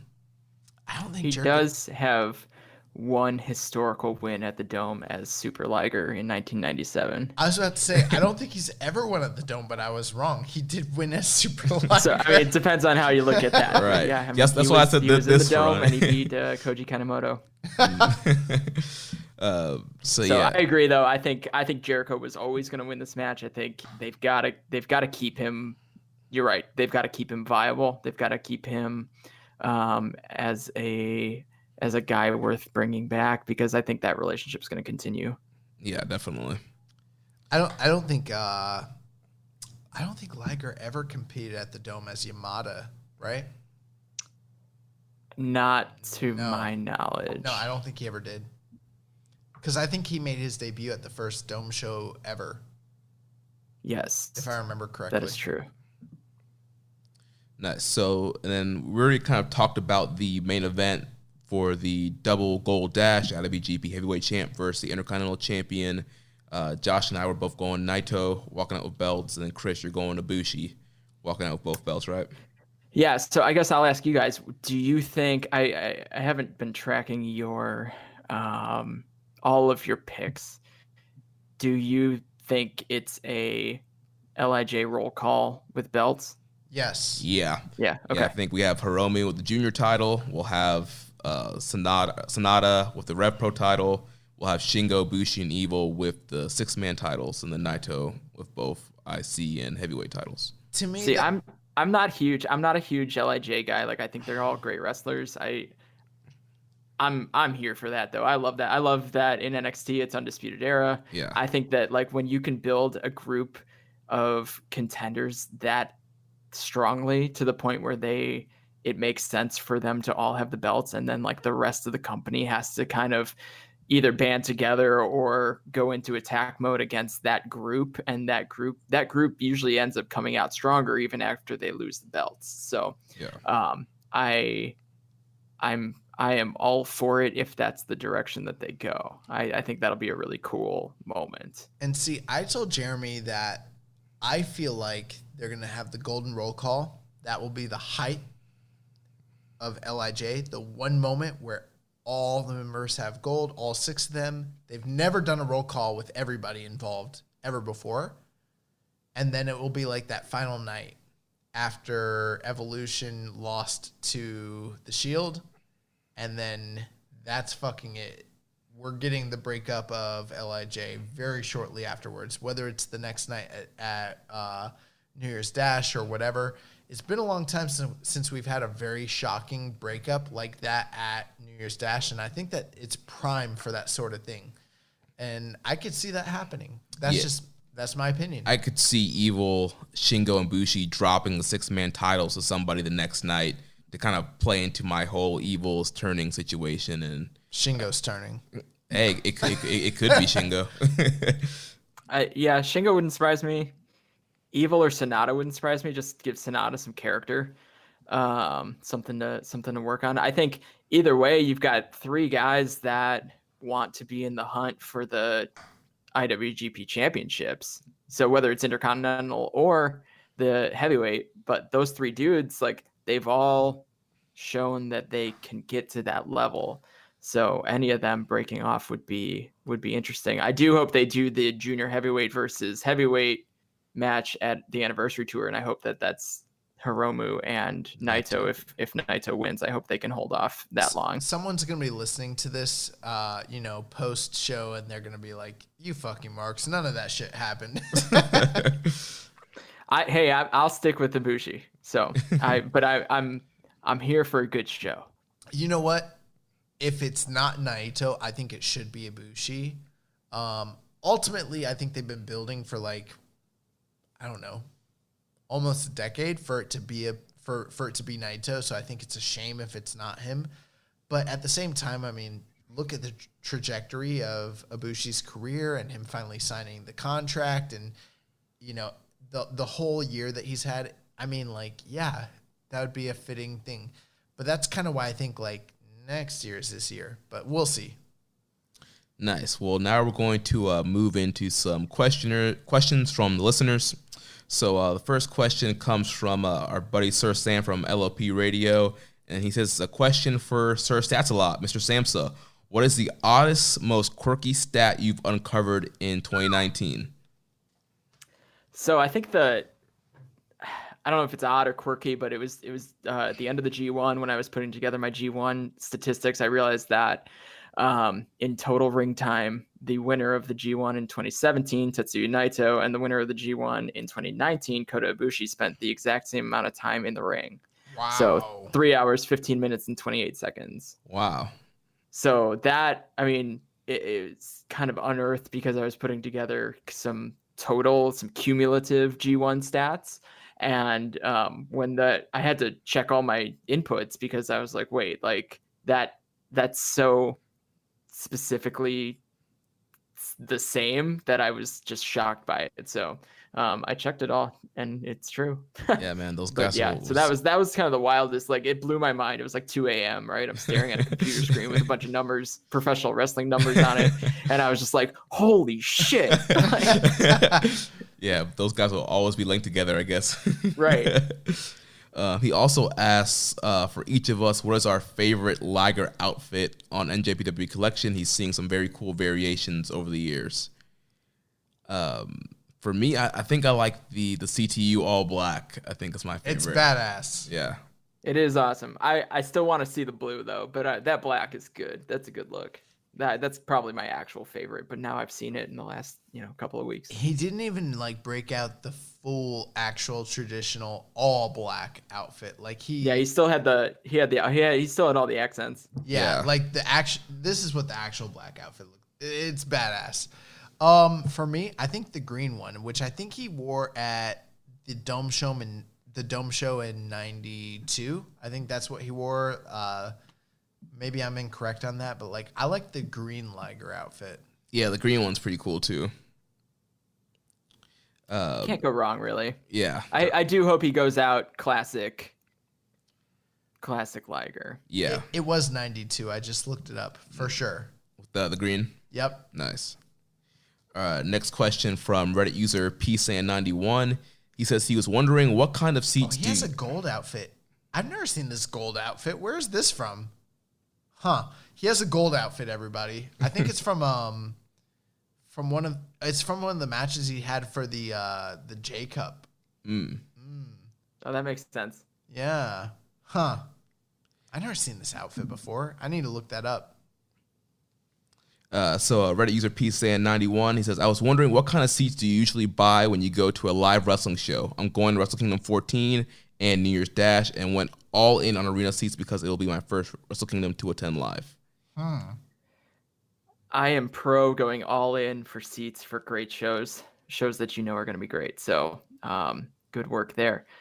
I'm not that picky, but I oftentimes I'm going to wrestling shows in smaller buildings. So, I mean, even the Allstate Arena here in Chicago or the Sears Center that AEW runs, those buildings they're not large. So I can be in the top corner and I'm still in a good spot. I did go to the Royal Rumble earlier this year, which was in a baseball stadium. And for shows like that, or even baseball games, I like to be my favorite seats are always going to be front row of the first level up. Cause then I can get a good shot at everything. I like to see kind of everything that's going on. Yeah, for me, when I'm going to shows, I typically like if it's going to be in like a more of like a bigger arena, I kind of like to get in like that 100 section that's kind of like right above the floor seats. So you're kind of you're elevated a little bit, and like you're saying, Chris, you can kind of see kind of everything. Obviously, for like indie shows, like a lot of shows, we have a lot of shows here in Tampa that are in bars. We'll do standing room only and just kind of stand and hang around and chat with people. But yeah, more important shows, I try to get like that 100 section. Yeah, I'm a big fan of GA seats for anything in a high school gymnasium, like like a Warrior Wrestling show or something like that. Like I'm just gonna buy the GAs and have a good time. Right, yeah. For all the shows that are coming here at Tampa for Mania weekend, I'm pretty much getting GAs for all those. Yeah. The thing is like we go to a lot. There's a lot of indie shows in the Florida area. We pay GA for everything. Like, I don't need to sit front row or second row and pay the extra price. It's like, sure, I guess if you really want to be that close to the action, have at it. But I'd rather pay my $7 or $10 or $20 or whatever it is to just be in the area. A lot of times I find myself standing in the back, and I'm fine with that because I can get a better view. But for general shows, 100 sections is fine as long as I have an aerial view and it's like right there. Like that's good for me personally. There's a reason I don't go to WrestleMania because I don't want to pay the same prices that I pay for like Largo Loop shows where I can like literally see the wrestlers like a few feet in front of me, and then instead you pay the same price and like you go to WrestleMania and you're all the way in the top, and you can't even like you see the guy smacking the mat and then like the sound reverberates and gets up to you and like you don't even hear it and see it at the same time. So like no. But yeah, usually I just like to be I like the single cam that New Japan has for like those Young Lion shows and for some of the single cam shows where it's like elevated a little bit so you can just kind of see it there. It reminds me of like some of the shows that I go to where like I'm just in the bleachers and I can kind of like look down and see all the action. I like that. Yeah. I don't like to miss anything. I don't like to be on the ground and be in the crowd and then not be able to see what the fuck's going on. Right, especially if it's like a brawl around ringside or something. Next question from Reddit user Grunty Dodds. Tickets for Wrestle Kingdom are selling well in part due to the fact that the 4th and 5th are on the weekend this year. Why is NJPW so married to doing their big show specifically on the 4th rather than on a nebulous first Saturday of the year? One would think they could have moved a few more tickets in the lean years if they made the change. So I don't know the story, but I do know that New Japan is very their calendar is set. So they have a lot of dates that they run throughout the year on a specific date in a specific building. And the Tokyo Dome on the 4th is one of those, and that dates back pretty far. So I think that, yeah, of course it's going to be better on a Saturday, but this time of year is very, very much a holiday in Japan. So like most of the time, I think every year the 4th runs over the New Year's holiday. Yep. And a lot of people are available no matter what day of the year it is. Plus it's the dome. It's the Tokyo Dome, and New Japan is hot. I'm sure if they cooled off, they've probably looked at moving it to the first Saturday of the year, but I think they love their traditions, and I think that is honorable, and I don't think it's affected business that negatively, because if they put on a great show, people are going to show up. Right, and every year, January 4th, you have plenty of time to put your PTO and vacation in. You know it's going to be the same date, same place every year. Yeah, and you know what? It's exactly what Chris said there. Like, it's not so much about PTO or anything like that. It runs into the holiday weekend that they have there, and so it's advantageous for them to have the 4th. And then, none of us live in Japan, so we don't know all the ins and outs of it, but I do think that it's sort of like a standing date, similar to like how WWE sort of had like a stranglehold on Madison Square Garden for so many years. It's sort of like that for New Japan in the Dome. Like the 4th is their date. They're kind of like locked in. It makes it sort of easier for them. And then also like with the MMA sort of thing back in the early 2000s, there was sort of like that understood thing that like on the 1st was like the big fighting holiday, but even predating that, on the 4th was like the wrestling holiday. So like the 4th is like this very traditional wrestling holiday going back to like 91, 92 with New Japan. And they haven't really had to deviate from that because it's part of that holiday. You know what I mean?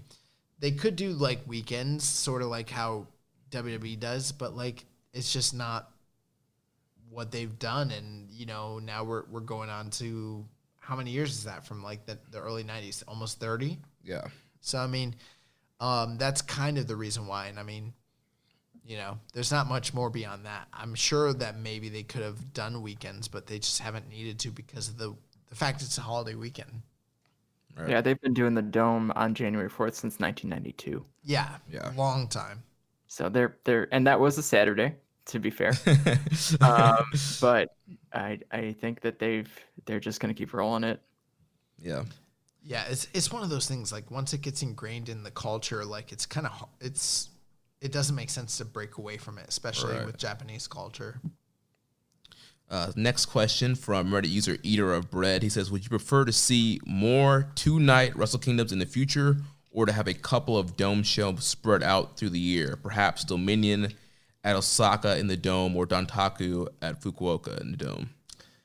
You know what? I'm fine if they want to keep doing double domes during Wrestle Kingdom. That's fine. But they don't have the draw. They most likely won't have the draw of a double gold dash every single year, that sort of thing. So, I mean, that might be harder for them long term. But, I've been watching New Japan since the 90s. And, I mean, they've run the Osaka Dome. They've run the Fukuoka Dome. I remember those shows. I would love for them to get to a point where they start running those shows again. Naito talked about that in an interview a couple of years ago where he was like, yeah, I want to get to a point where we can do a Dome series. And I don't know. I think they've got like 6 or 8 domes in Japan proper. So, I mean, I would love if they were able to start running some of those shows again, and actually draw. Yeah, that would be awesome. Yeah, I've heard through the grapevine that they are in talks. They're looking at some domes because they need to move out of Tokyo for a little while with the Olympics this year. We've heard the same thing. It will not surprise me if they run a different dome at some point this year. Just because I think they're going to need a big business move to carry their financials. Yeah. Just because I think this summer, Tokyo is just gonna be taken over by the Olympics, so they're gonna miss out on some of those big Korakuen nights, and they're gonna have to move the G1. So it won't surprise me if they run just maybe one bigger show that kind of levels out their financials, even if they don't quite make it. Well, the good news is we're probably gonna get some sort of clue as to what to look forward to come January 4th or 5th once they start announcing some of those future dates for the first quarter to first half of the year. Yeah, they'll highlight some of those big dates on the Tokyo Dome nights. That's actually one of my favorite parts of the Tokyo Dome. Yeah. Same. It's like oh, we're doing the dates. Yeah. Like I'm gonna write them down or tweet them out or and I'm gonna start thinking about my calendar. Definitely. Next question comes from Rambo and Slam Pig. He says, first, a statement. I am more excited for Wrestle Kingdom this year than any event I can recall in my adult life. Then wow. He says, second, a question. With Tanahashi and Jericho teasing cross-promotional intrigue, what do you think of the chances of some surprise appearances at the Dome from AEW talent? 0. Rambo and Slam Pig is not William, right? No. Okay. I always get that confused. I won't say 0. At the Dome? I just won't say 0. Does Moxley count as surprise? That's an easy one. Yeah, I mean, yeah, Moxley and Jericho. Right. To be honest, if they want to build towards something like that, that's cool. Yeah, but I don't think they're booking. We're not talking about Enzo and Cass here again. I think the Dome is a pretty protected show that they book out pretty steadily. I'll just say I think it's possible. I'm not saying it's likely, but I'm saying with some of the shifts that have occurred in the past few weeks, especially with like Axis announcing we're not going to be airing this product in the U.S. going forward, and some of the statements that have been made in the media from like some of the AEW members like Kenny Omega and the Young Bucks and things like that, I think they could be indicative of something potentially brewing, especially with this angle. It's probably just an angle, but it's not out of the realm of possibility that something could happen. Now, I don't even know if I want anything to happen. I've been pretty happy with the way things have been in New Japan this past year, but is it possible? I would say it's like a 5% possibility if you want my like percentages. Yeah, I mean, you never say never in pro wrestling, but Never say never. But the chances are very slim. Hey, maybe we see the big hurt Jake Hager accompany Jericho down the ring. Inokiism. For the Tanahashi match, you know. Let's bring in some fucking shooters. You know Yeah. what I'm saying? So, but yeah, I think it's going to be a very slim chance that we see any other AEW talents besides Mox and Jericho on either of those shows. Next question from Reddit user, why did you do that, bro? He says, which match will steal a show from either night? The match that will steal the show is going to be Okada and Ibushi, which sounds ridiculous because in most years that would be the main event, and I think people are discounting it because they think it's going to be this secondary main event from the first night. No, that's going to be the fucking show or the fucking match of the entire weekend and maybe even of the entire year. Ibushi and Okada, period. Fuck the world. What do you think, Chris? That is the match I'm most looking forward to also, but I think the match people will talk about the next day is going to be Ospreay and Hiromu. Yeah, I don't know. There's some good wrestling coming up, guys. There's going to be some good wrestling. I don't really care who steals the show. The show's going to, like, especially that second night with 6 singles matches. Like, ooh, get me hyped, man. Yeah. Give me some singles action. Now, That feels like G1 season. if you want me to throw out a match that might quote unquote steal the show, like it's gonna overperform, then I'd say the Texas Death Match. Ooh, I would go if we're talking like true, like nobody's really talking about it right now. I'm gonna run the junior tag, even if it's a 10-minute sprint. Like I think Ooh. that they could do a hell of a 10-minute sprint. Yeah, that could be really good. Remember last year when I said that Ishimori and Kushida might steal the show? No, but what's yours, Jeremy? Overall, I think I'm still kind of leaning with Ospreay and Hiromu just for the fact that Ospreay only has one match and he's literally gonna kill himself to make sure that match is great. So I could see that stealing the show overall. But my sleeper pick would be Kenta and Goto. I think those guys can have like a real strong style battle, like slap the crap out of each other, hit each other really hard, lay in those strikes, and it could end up being, a banger.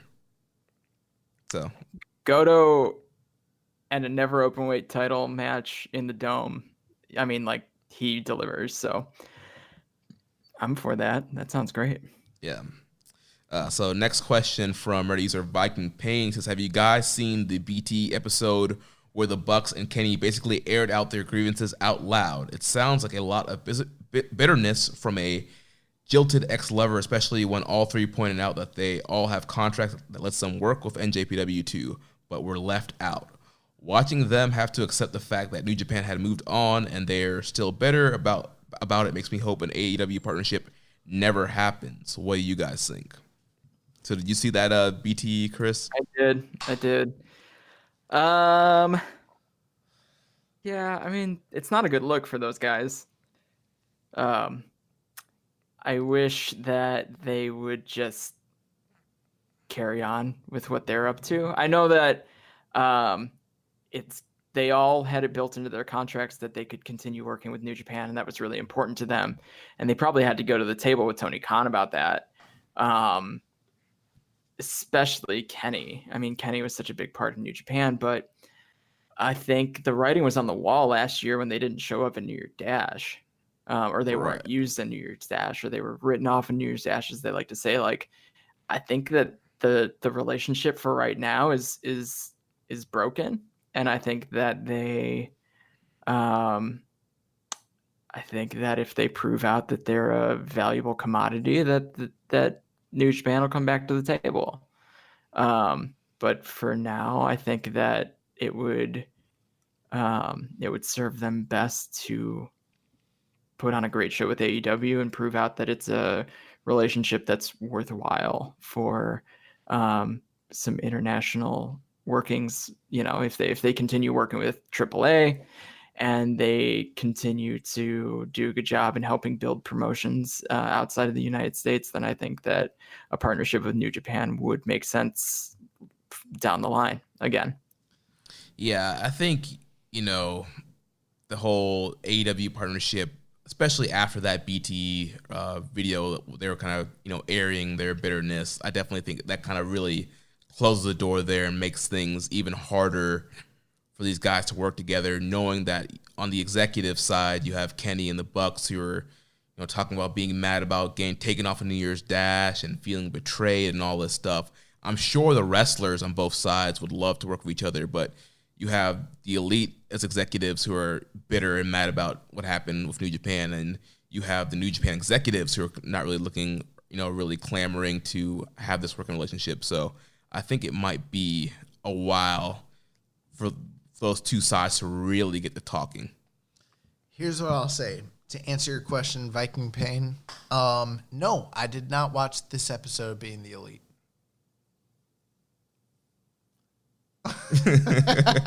I haven't watched an episode of Being the Elite since these guys left New Japan, I would suppose. We used to cover it weekly. I've kind of left it up to our All Things Elite show with Floyd Johnson. But ultimately, yeah, I heard about them airing their grievances. I'll take your word for, your description of it. It sounds to be very much in line with what most people think about it. And we'll see what happens long term. But no, I didn't see it. Is there any chance that this is a work? I don't think so. We'll talk a little bit more off the air, but we've heard reports that it could be. Going back for a while now. We haven't really reported it out in the air because we didn't want to speculate or talk about something that was uncorroborated, but we'll talk about it. We can talk about it. I won't say any more than that. We'll talk off the air.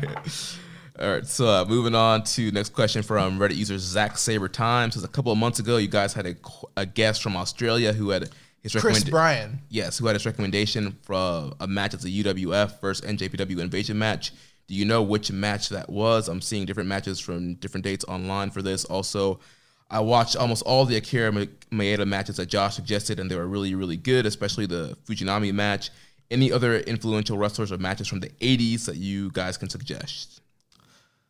Okay, I'll start off with this. So the reason you're seeing multiple dates for 10-man tag matches from that time frame, 1986, is because that was during the feud between New Japan and UWF, and they had multiple 10-man tag matches. Some were gauntlet matches, some were elimination tag matches. There's about 3 of them that are all highly, highly acclaimed. The one in particular that Chris Bryan, shout out to Chris Bryan, by the way, host of Grown Men Watch This Shit here on the Social Suplex Podcast Network, and he's a great guy. But the one he was talking about is the match from March 26th, 1986. If you're looking for the specific date, that's the match he's talking about, and it's one of the best matches from the 80s in New Japan that's out there. I'm glad, by the way, Zach Sabertime, that you enjoyed most of the matches that I recommended from Akira Maeda's career. I want to know, did you watch the Maeda versus Andre match? That's what I really want to know. If you saw that match or not. But here's what I'll say. If you want to know about other influential wrestlers or matches from the 80s that I can suggest, I don't want to suggest matches from the 80s just because we do a recommended match of the week every single week. and I don't want to give away all my picks, but if you go to the Death Valley Driver video review, 80s poll results, you can actually go to chrisharrington.com to find that list of 100 matches. They have a reviewed list of the best matches from the 80s in New Japan. That's a really, really good resource that's out there that you can kind of refer to, and I'd recommend, by the way. But, I mean, if you want to know, like, the best guys from the 80s, I mean, Fujiwara, Fujinami, Maeda, Inoki, Choshu. I mean, those are, like, the big Tiger Mask. I mean, there's a bunch of guys out there. So, I mean, I don't know. I guess the one I'll throw offhand just to kind of throw out there, watch Andre versus Stan Hansen from 81. Just do it, and I'll leave it at that. Nice. Next question from Reddit user Kenny Omega Fan 18. Do you guys think the winner of Moxley versus Archer on night 1 will be ready for Juice Robinson on night 2? Fuck no.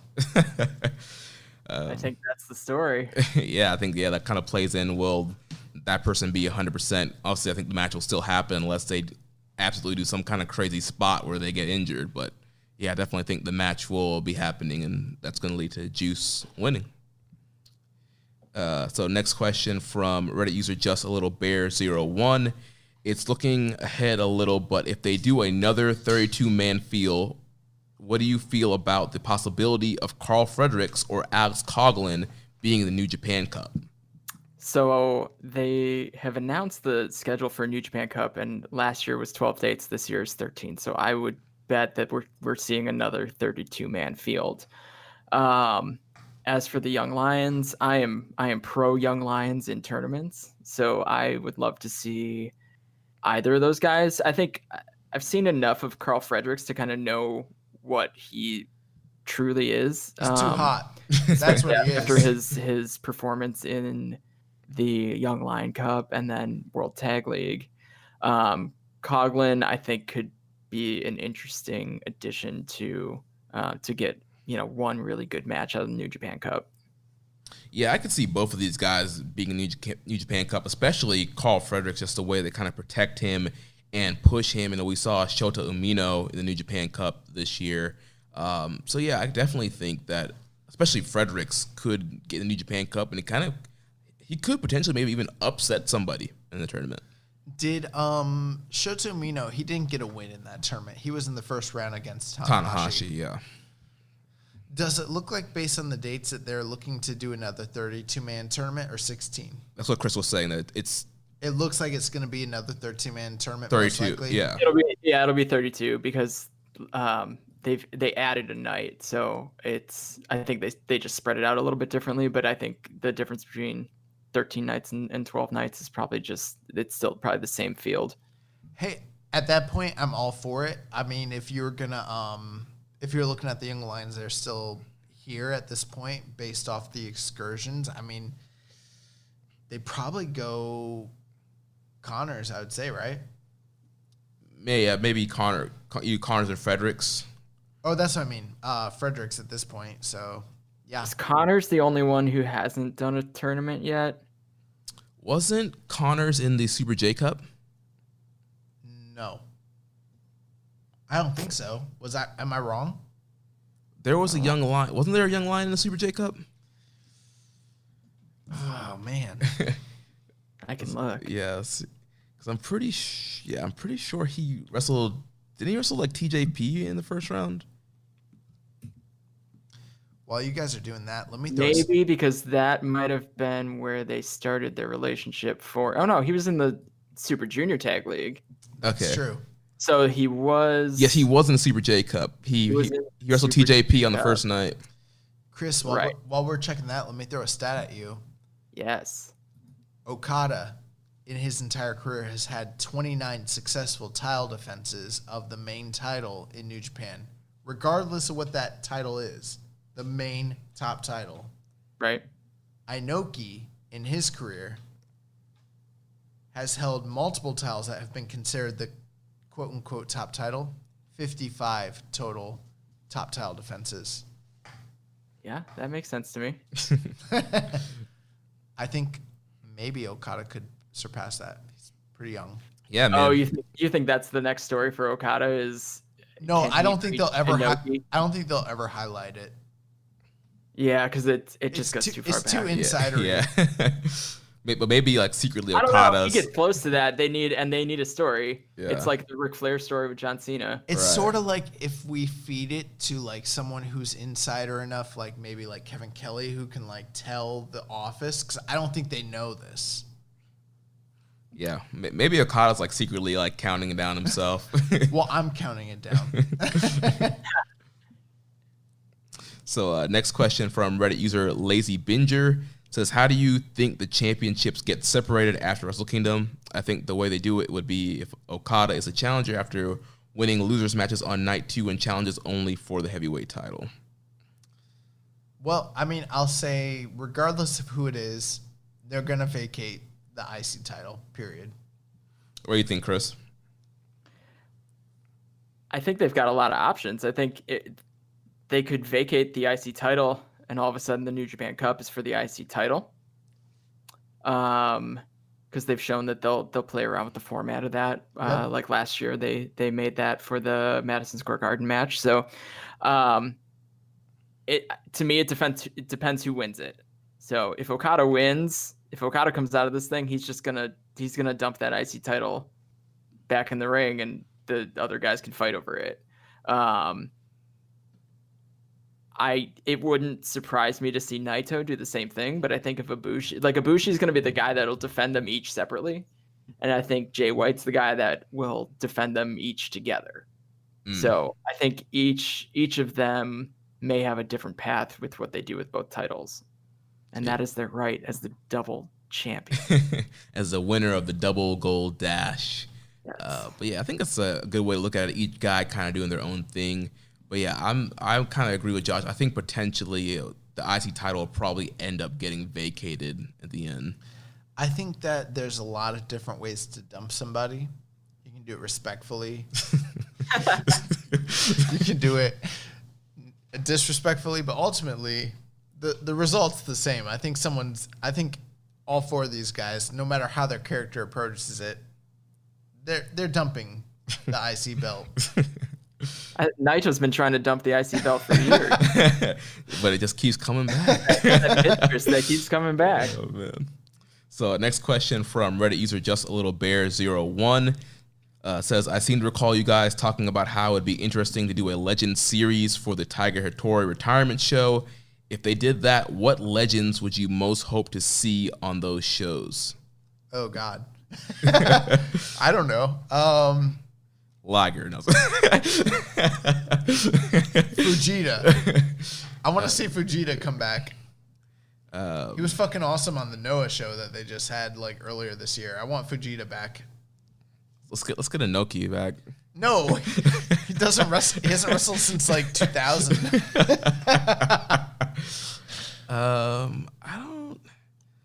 I don't know if they're. I think a lot of the guys that are involved with this was just an idea that I threw out there. I can't believe anyone even like jumped like took that seriously. But my whole thing was like they're getting rid of Honor Rising. It's the Tiger Hattori retirement show. Maybe they'll have some legends involved. I think that would make sense. Maybe some of these guys that are involved with the Liger retirement tour could hypothetically be highlighted. I could see that. Yeah. I was gonna say a lot of these guys go until they literally cannot get back in that ring. That's true. So it's tough to say. Look at how Kabuki looked a couple years ago. It's tough to say that you could pull someone back into the ring for any sort of physicality. I mean, like these guys could definitely show up, but I mean, I saw Rock and Roll Express in New York City, so those guys can still go, and that was Tiger Hattori's U.S. retirement match. Yeah. So. Those guys are champions, though. Yeah. Oh my God. They're the NWA World Tag Team Champions. Champions of stuff. I mean, good on them, man. I mean, because they can literally still go. But I literally grew up watching this tape that was super valuable, by the way, and I didn't know it, and I just gave it away. But it was the Best of Starrcade 83 to 87, and there was 2 Rock and Roll Express like cage matches, one with the Andersons and one with the freaking Koloff and Ivan Koloff and Nikita Koloff, so the Koloffs. And I used to watch those freaking cage matches. They're super bloody, and I used to watch them every single day growing up. And so I was like inundated with like Jim Crockett Promotions. And then I watched like the Rockers, and I'd be like, they're copycats of the fucking Rock and Roll Express. They're way better. But like, it's just weird in 2019 that these guys are fucking champions. But yeah, I don't know. I don't know why I went off on that tangent. I just thought it'd be appropriate to bring it up. They're the only legends left. Yeah. Next question from Mr. Mayfield 20 says, late comment, but with NXT Japan becoming more of a thing, do you see anyone from NJPW jumping ship to the new promotion? Are there any freelancers working in Japan that you would also see make the jump? I don't think NXT Japan is becoming more of a thing. I think it's becoming less of a thing. The one thing I've heard about NXT Japan is that they want to purchase one of the smaller companies. Right, and they tried. Smaller companies are viable enough right now in Japan that they've said no. So, to my knowledge, they don't want to start from the ground up like they did in the UK. I mean, even they had relationships in the UK that they don't even have in Japan, but that shit ain't working out so well for them either. Well, right. I mean, it's working out great for. I mean, I guess it's working out okay for WWE, but I mean, in the sense of talent acquisition. But yeah. I don't think Japan is the market for them to do that in. I think these companies they're all strong enough that they're going to keep doing their thing. I mean, look at Noah. They sold out a show at Cork Hall at the same time as Wrestle Kingdom. Right. Like people have their wrestling choices in Japan even more so than they do in the US. And I don't think NXT Japan is going to be something that Japanese wrestling fans have to concern themselves with. Paul Levesque should call Dana White and ask him how hard it is to start a promotion in Japan. The other thing too is like the only company that they talk to that I think could hypothetically be viable enough to maybe buy is like Big Japan. But it's like, what happens? You buy Big Japan and then it's like, what? Are you going to retain that fan base when you show up with like Shinsuke Nakamura and they want to see like, you know, deathmatch wrestling? Like, deathmatch, yeah, it's not going to fucking work. Like, I really don't think Vince has been trying to get into Japan since 1990. It's not going to fucking happen. Like, it's just not. I think the only two promotions that I saw as viable options from a style perspective and from a level of talent, like retained level of talent perspective would be Noah and Dragon Gate when they were both at their bottom, right? And they've both come back even in the last couple of years. Like 2 years ago, maybe they could have got Dragon Gate. Exactly. Because I mean, they were in the pits, but they've rebuilt their promotions and they went through kind of their version of the Dark Ages, and now they're back to being relevant. I mean, Dragon Gate's doing English broadcasts. Noah's got a bunch of broadcasts on YouTube. Like, all of this stuff is accessible and financially viable again. So I don't think if WWE was willing to hire an outside consulate and say, okay, we don't understand Japan, what would translate? And they could bring in someone who could like teach them how to do DDT or hustle, then maybe they could succeed.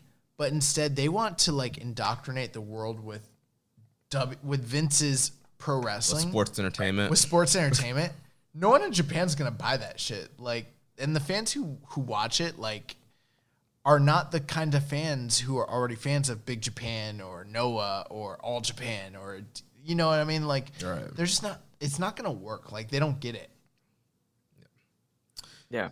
So moving on to the next question from Jenny Goons. She says, which is more likely, Ibushi turning heel and joining Bullet Club or Tanahashi getting an AEW title shot? I think Tanahashi getting an AEW title shot. And I think both are extremely unlikely. Yeah, I would go with Tanahashi getting a title shot over Ibushi turning heel and joining Bullet Club. I would be less surprised by Tanahashi getting an AEW title shot. I actually don't think that's completely off the table. No, yeah. If Tanahashi wins that match, I think it's happening. I think in the same way that they've got a relationship with Jericho and Moxley. Like it's individual. It has nothing to do with, well, it has very little to do with the actual companies working together. I think Ibushi could turn heel, but I think joining Bullet Club seems like kind of not outlandish, but excessive. They've got so many Japanese guys already in Bullet Club. It just seems like, what's the point? They've got Jay White. That doesn't make sense. Also, they in my opinion, they should stay away from that being the only way for someone to turn heel. Yeah. Right. Yeah. You should just be able to turn your back on somebody and not have to join Bullet Club or a faction. Just right. Yeah. Next question here from front of the show, Dan Coffin. He says, who is your early prediction to be Wrestler of the Year for 2020? In New Japan or across the board? New Japan. Oh. I'm going to go Kota Ibushi. Yeah. Although I think Will Ospreay is probably a safe pick. I'm going to go, I think 2020 is the year of Shingo. Oh, man, that's what I was thinking. I thought that too. And you know what? Hiromu's not a bad pick either. Right, yeah. Sure. But yeah, Chris, I think you hit the nail on the head there. I think Shingo, yeah. Nah, fuck it. I'm going Tanahashi. Period. Beat him up again. Gonna win the G1 again. Oh my gosh. All right. So I have a question. Because we haven't talked about it. What are your plans to watch Wrestle Kingdom? So we're gonna be. I know on Saturday we're going over to front of the show. Zach Porter. We're gonna be watching it. I believe around like 10 or 11 a.m. 10. Week. No, I'm not staying up to watch Wrestle Kingdom. Fuck that shit. Come on. Are you staying up live? You waking up live to watch it? What is it? Night one. I think I'm waking up to watch it. So like, let me look here. Night one starts at 2 a.m. my time. So I'm probably going to sleep from like 8 to 1:30, get up, make coffee. To be honest, 2 a.m. is only 2 hours earlier than I normally wake up. I usually wake up at 4 because the industry I work in. So that one I think I'm going to wake up for. And then I think night two, I'm going to stay up for because I assume I will get some extra sleep during the day because that one starts at midnight my time. I think y'all should do it. Nah, listen, I stayed up for, what was the Wrestle Kingdom? Was it 11 when Okada wrestled Omega? Yeah. Was it 11? Yeah. Yeah. Okay, I stayed up for that shit. Never again. Never again. Never. Dude, that was a good match though. You had to be hyped after that. I lived a whole life where we were watching New Japan on tape months after the fact. I was fine with that. I don't need to stay up for the shit. If I can watch it the next morning, that's great. I'm fine with that. Yeah, I don't know what we're doing Sunday yet. 11 o'clock for you guys. For the Sunday show? Yeah. I got a new girlfriend. She's really into wrestling, but she's never gotten into New Japan. I've just started to expose her. She's like a WWE fan. And I was like, this weekend's a really big weekend. It's Wrestle Kingdom weekend. It's 2 nights. She's like, do I have to watch both nights? I'm like, just listen, you're going to want to watch both nights. You're probably going to want to watch both nights. My wife is, she's a wrestling fan. She's gone to a lot of stuff with me. She went with me to New York to see New Japan, and we did some other stuff out there. But I asked her the other night, she obviously knows I'm going to be up watching this stuff. And I asked her the other night, I was like, hey, are you watching Wrestle Kingdom with me? And she's like, I'm probably going to be in the room. She's like, I'm probably going to fall asleep on the couch. She's like, but if something awesome happens, you better wake my ass up. That's awesome, man. That's pretty funny. All right, we just have a quick few news stories here and then the recommended match of the week. So we kind of talked about the Stardom match already for Wrestle Kingdom 14. That's going to be happening on the dark match of the January 4th show. It's going to be the first time that a women's match has been in a New Japan Tokyo Dome show since 2002. We mentioned it's going to be Mayu Iwatani and Arisa Hoshiki versus Hana Kimura and Julia. And that'll be opening the show at 4 p.m. Local time. And as a press time, they will not be airing it on New Japan World, but Kadani is the one who kind of pushed for it this year. Also, there's kind of some politics with the broadcasting because New Japan is aligned with TV Asahi, and they are co-owners of New Japan World, and Stardom is being on Tokyo MX and BS Nippon TV, which is the rival network of TV Asahi. And then speaking of TV deals, New Japan is no longer going to be airing on Access TV. After 5 years, that relationship is over, and they're going to separate ways in 2020. New Japan confirmed the tweet. Also, Access has confirmed that they will be no longer airing shows on the network. And we had a question from Howard Chilling saying, do you think that NJPW losing their contract to broadcast on Access TV will have an outsized adverse effect on their plans for Western expansion? Yes, I do. I want to take a victory lap right now because once Anthem bought Access TV, I told you immediately, Jeremy, I said, that's it for New Japan.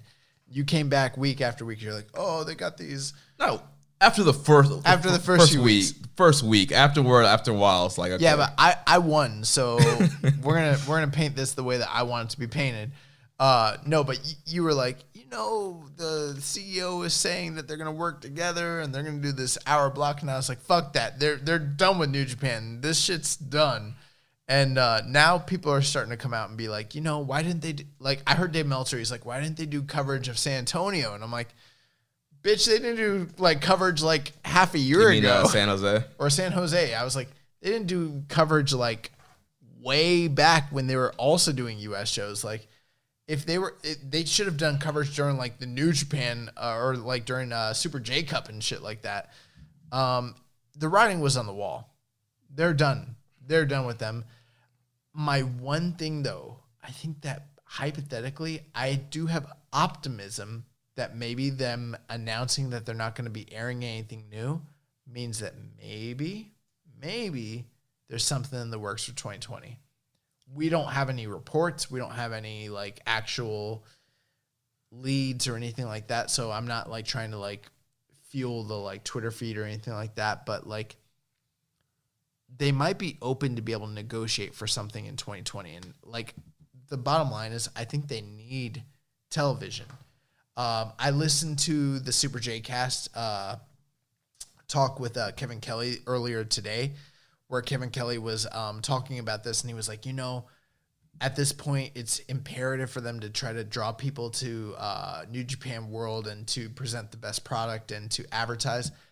That's bullshit. I'll tell you, bottom line, that's bullshit. To draw casuals, you need television, period. In America, you cannot draw people to a paid subscription service without giving them something to actually hook them. You cannot just tell them you cannot just tell people this is the best thing and then get them to pay for it. They're not going to pay for it unless they are exposed to it. The only way they're going to be exposed to it is through free, easy access TV, the same way AEW and WWE is offered. They need TV in America. Otherwise, this expansion is dead, period. What do you think, Chris? I disagree. Ooh, okay. But my bias on that lives with the fact that I don't get Access TV. Most of the Chicago market doesn't get Access TV. And we're not the only big market that Access TV doesn't broadcast in. So I think Access TV was a good option. I think the relationship that they had with them was really best probably for the first 6 months of I guess that would be this calendar year, 2019, with Same Day Live of Wrestle Kingdom last year and the G1 in Dallas. But I think that I think that if anything, AEW has proven that you don't necessarily need television to be a viable pro wrestling brand. And by that, I mean, people will spend the money on the pro wrestling that they want to see. And because there's so much of it happening and being broadcast right now anyway, television will draw some people in, certainly. But I don't think that it's a necessity, because if you look at the AEW pay-per-view numbers and you look at even impact streaming numbers and things like that. Like, people will seek out the products that they want to seek out, and pro wrestling fans are inherently curious about other pro wrestling, and they're going to check stuff out. And I think the best thing New Japan could do, in my opinion, would be some sort of free trial with New Japan World, because they don't run any sort of free trial option, and make it more accessible to English speaking, and kind of Americanize the interface, and put it on Apple TV and Roku, and build those types of apps, and make it comfortable for Americans to check out, and make it really easy to find the English content that tells you the story.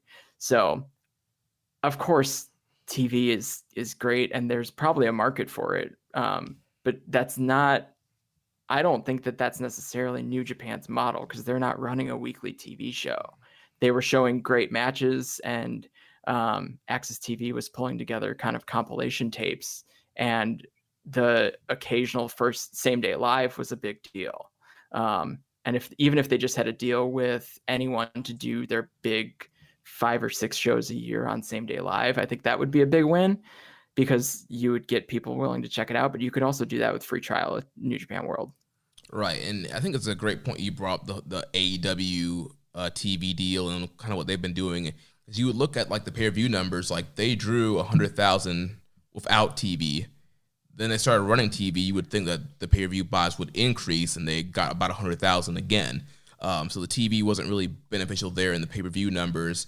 When it comes to New Japan, I think for 2020 and the Western expansion, I don't think the loss of TV is going to be a big hurt. I think because they're going to a lot of new areas, and there are a lot of diehard New Japan fans in the areas they're going to. And I think a lot of those shows, maybe they won't sell out all the way, but they'll be pretty full, because this is the first time that New Japan is coming to Tampa, it's coming to all these different areas. But maybe going forward in the future, as they continue to tour, and like once the novelty is worn off that, hey, New Japan's here, in order to kind of increase the number of people who are coming, they'll probably need some kind of television deal down the line. So I think it's kind of a best of both worlds. I definitely think they're going to always draw the hardcore fans who love New Japan and who are already subscribed to the New Japan World. And, you know, the past couple of years, they've been able to capitalize on names like Chris Jericho and Jon Moxley, these former WWE guys that we've seen spike New Japan World subscription. So if they can continue to kind of capitalize on guys like that, and that can capture the Western eyes, and then, like you were saying, Chris, if they can get some kind of free trial, I think that would help greatly with people becoming fans of New Japan.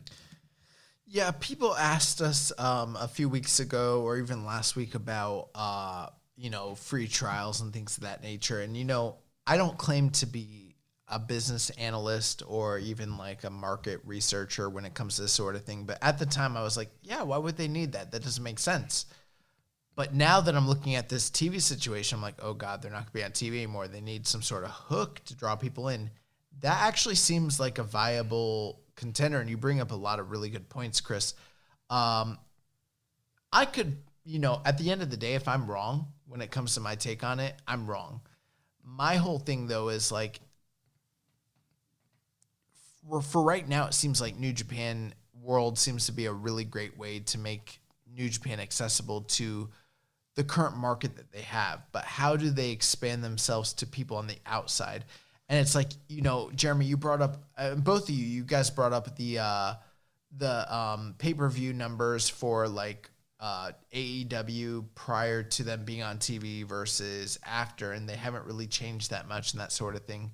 But it's like, what was it really all built off of? It was built off of a lot of like buzz and, being the elite, and like years and years of like just investment from them as far as like storylines and things like that, and then building an audience. And like New Japan doesn't really have that right now when it comes to like the people who are watching their online videos are pretty much people who are also paying for their subscription services. Or, there's, and maybe I'm just underestimating. I don't see as many people who are watching those videos who aren't already like paying. they need to find a way to market themselves to outside viewers who, in the West at least, who aren't currently like involved with New Japan World. I think that could be a powerful tool if they find a way to market themselves to those wrestling fans or even like casual fans who aren't like tied in. I think obviously Wrestle Kingdom 9 was like a seminal moment for a lot of people who weren't as familiar with the product. And like, you talk to a lot of people who are involved with the product now who are like, a lot of them, you're like, how did you get involved with it? Wrestle Kingdom 9 is a big part of that because they are made available on pay-per-view. To me, that shows the power of what being accessible on television shows and the power of marketing. But I don't see that so much in the West that they've really like gone the extra length to do that. They've done some YouTube videos and things of that nature, but like it needs to be more. It needs to be more. And you brought up a great point, Chris. Like, I don't know all the markets that Access was in. I know here in this market, it's been a positive, and definitely for that channel, it definitely was. I'm sure there's a lot of areas it wasn't available, but I can't imagine that if they got, with how good the wrestling is and how good the presentation is, if they were made available on another channel where it was more like viable in other markets, I don't see how that couldn't be a positive. And I'm not saying that you're not saying that or that that's not the case, but like I think that that's more beneficial than just the marketing and the social media and the free trials. I think that long-term, television is still how most people who are casuals digest their wrestling, in America at least. Yep. And I think as far as like financial, we see that TV is kind of the money for wrestling in the U.S. So as far as like making New Japan America profitable, a TV deal might help in that sense.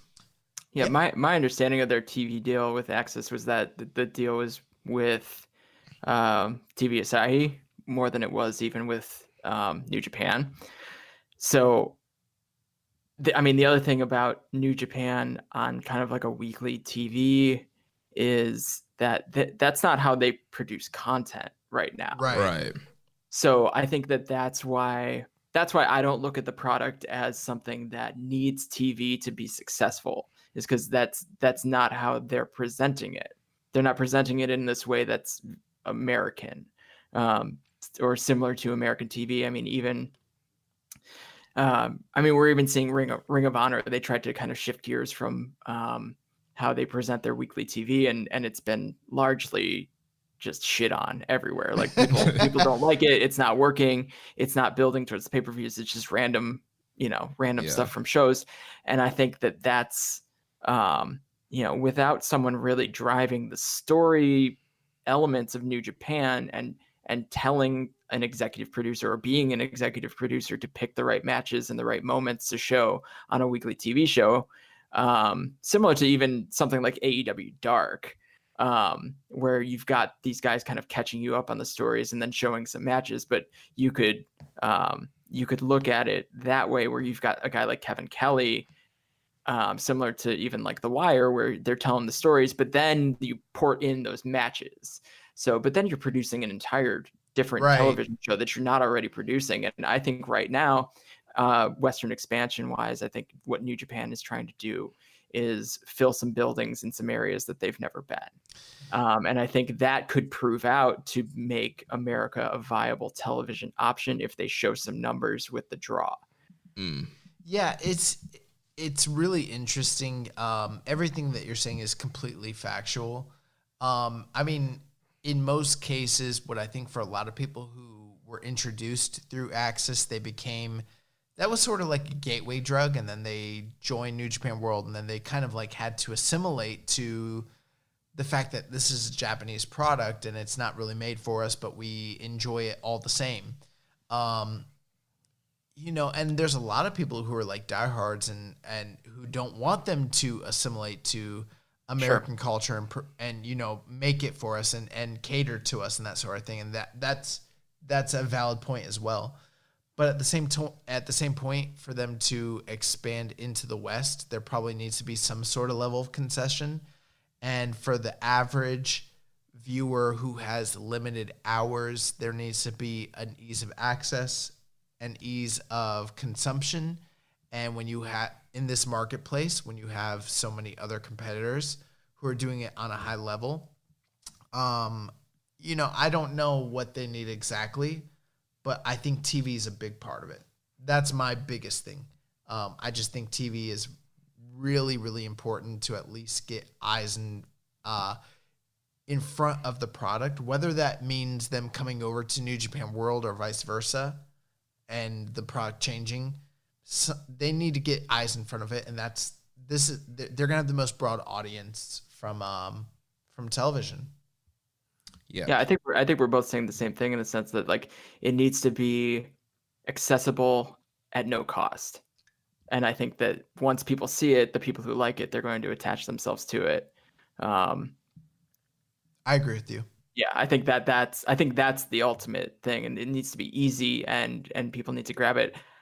I think how they get there is up to them, and how they spend their money to make that happen. Because it will be a cost to put together a weekly television show if they're producing it themselves. What will be a disaster long term is if they try to just run shows with no television at all. It might work for the first year just because of the novelty of it, but long term it's not going to work. Yeah, it's going to be very interesting to see what the future of their kind of TV plays out here in the U.S. So closing off here with just a few last news things. So we had Tanahashi and Yuji Nagata sign new contracts this past week, so those guys will still be going. We had the NJPW English commentary team present their year-end review on New Japan World, which I highly recommend. I listened to it. Very funny, very good, very concise. It was awesome. Yeah, that English team is a solid crew right there. And then the last thing here, New Year Dash at Oda City Gymnasium is sold out. So if you're trying to get tickets for that, you're too late. And the last segment here is the recommended match of the week. And I just want to say this. Before Jeremy debuts this recommended match of the week, this was the proudest I've ever been for the recommended match, because I was reading the rundown for the week and I was like, oh, was this Chris Samus's recommendation? And he's like, no, it was mine. I was like, the fuck, you know about this shit?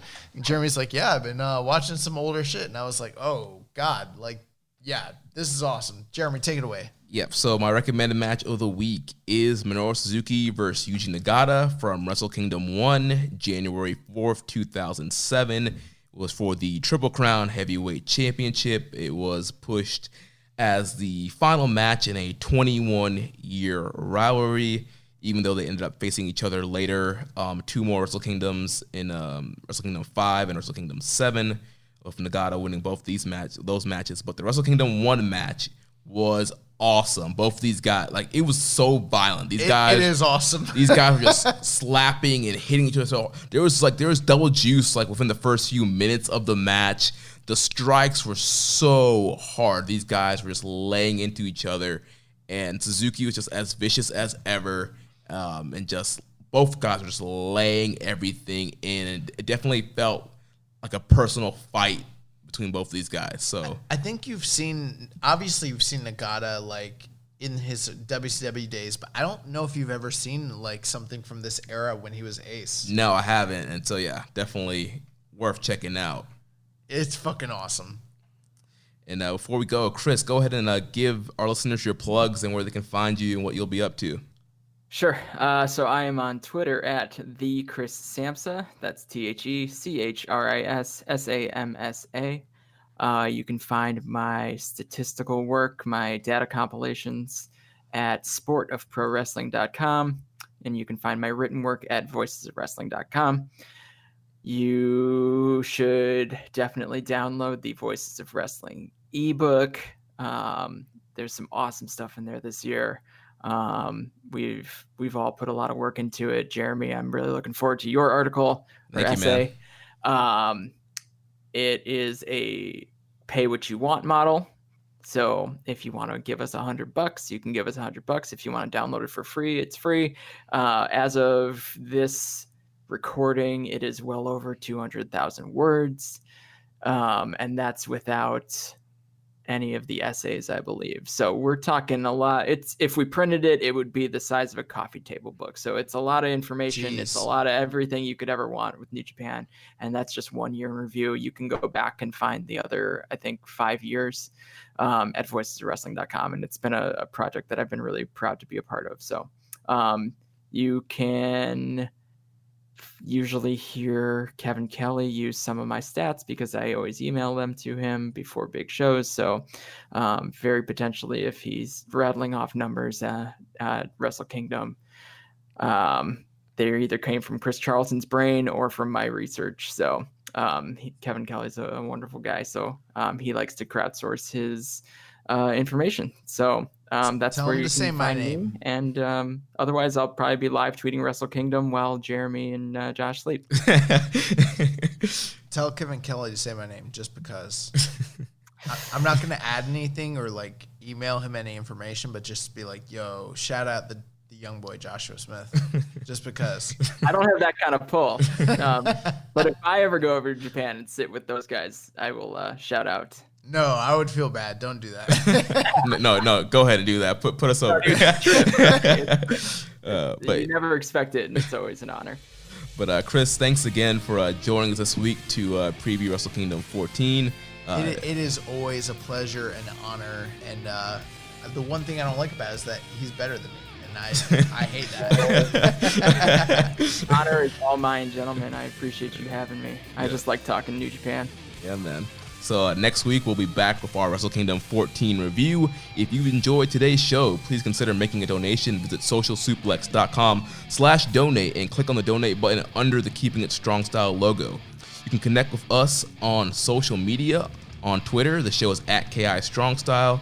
I'm at Jeremy L. Donovan. The show is networks at Social Suplex. On Facebook, we're facebook.com/Social Suplex. You can also find us in the Wrestling Squared Circle Facebook group, facebook.com/group/Wrestling Squared Circle. On Instagram, we are at Social Suplex. You can find us on Reddit. I am the Pro Black Guy. Josh is Keeping It Strong Style. You can also email me, jeremy@socialsuplex.com. Make sure you check out all the other shows on the Social Suplex Podcast Network. On Sundays, we have One Nation Radio, hosted by Rich Latta and James Boyd. On Wednesdays, we have the Ricky and Clyde Wrestling Show from Scotland. Every other Wednesday, we have our podcast dedicated to independent wrestling. Grown Men Watch This Shit, hosted by Jeremy Tate and Chris Bryan. Every Friday, we have Get in the Ring with Danny and Beast Mike. And on Saturdays, we have All Things Elite with Floyd Johnson Jr., Amy, and Tiffany. Don't forget to subscribe and leave a rating and review. And we will catch you next week on Keeping It Strong Style, the ace of podcasts. Ichiban. Thank you for listening to Keepin' It Strong Style. We'll see you next time.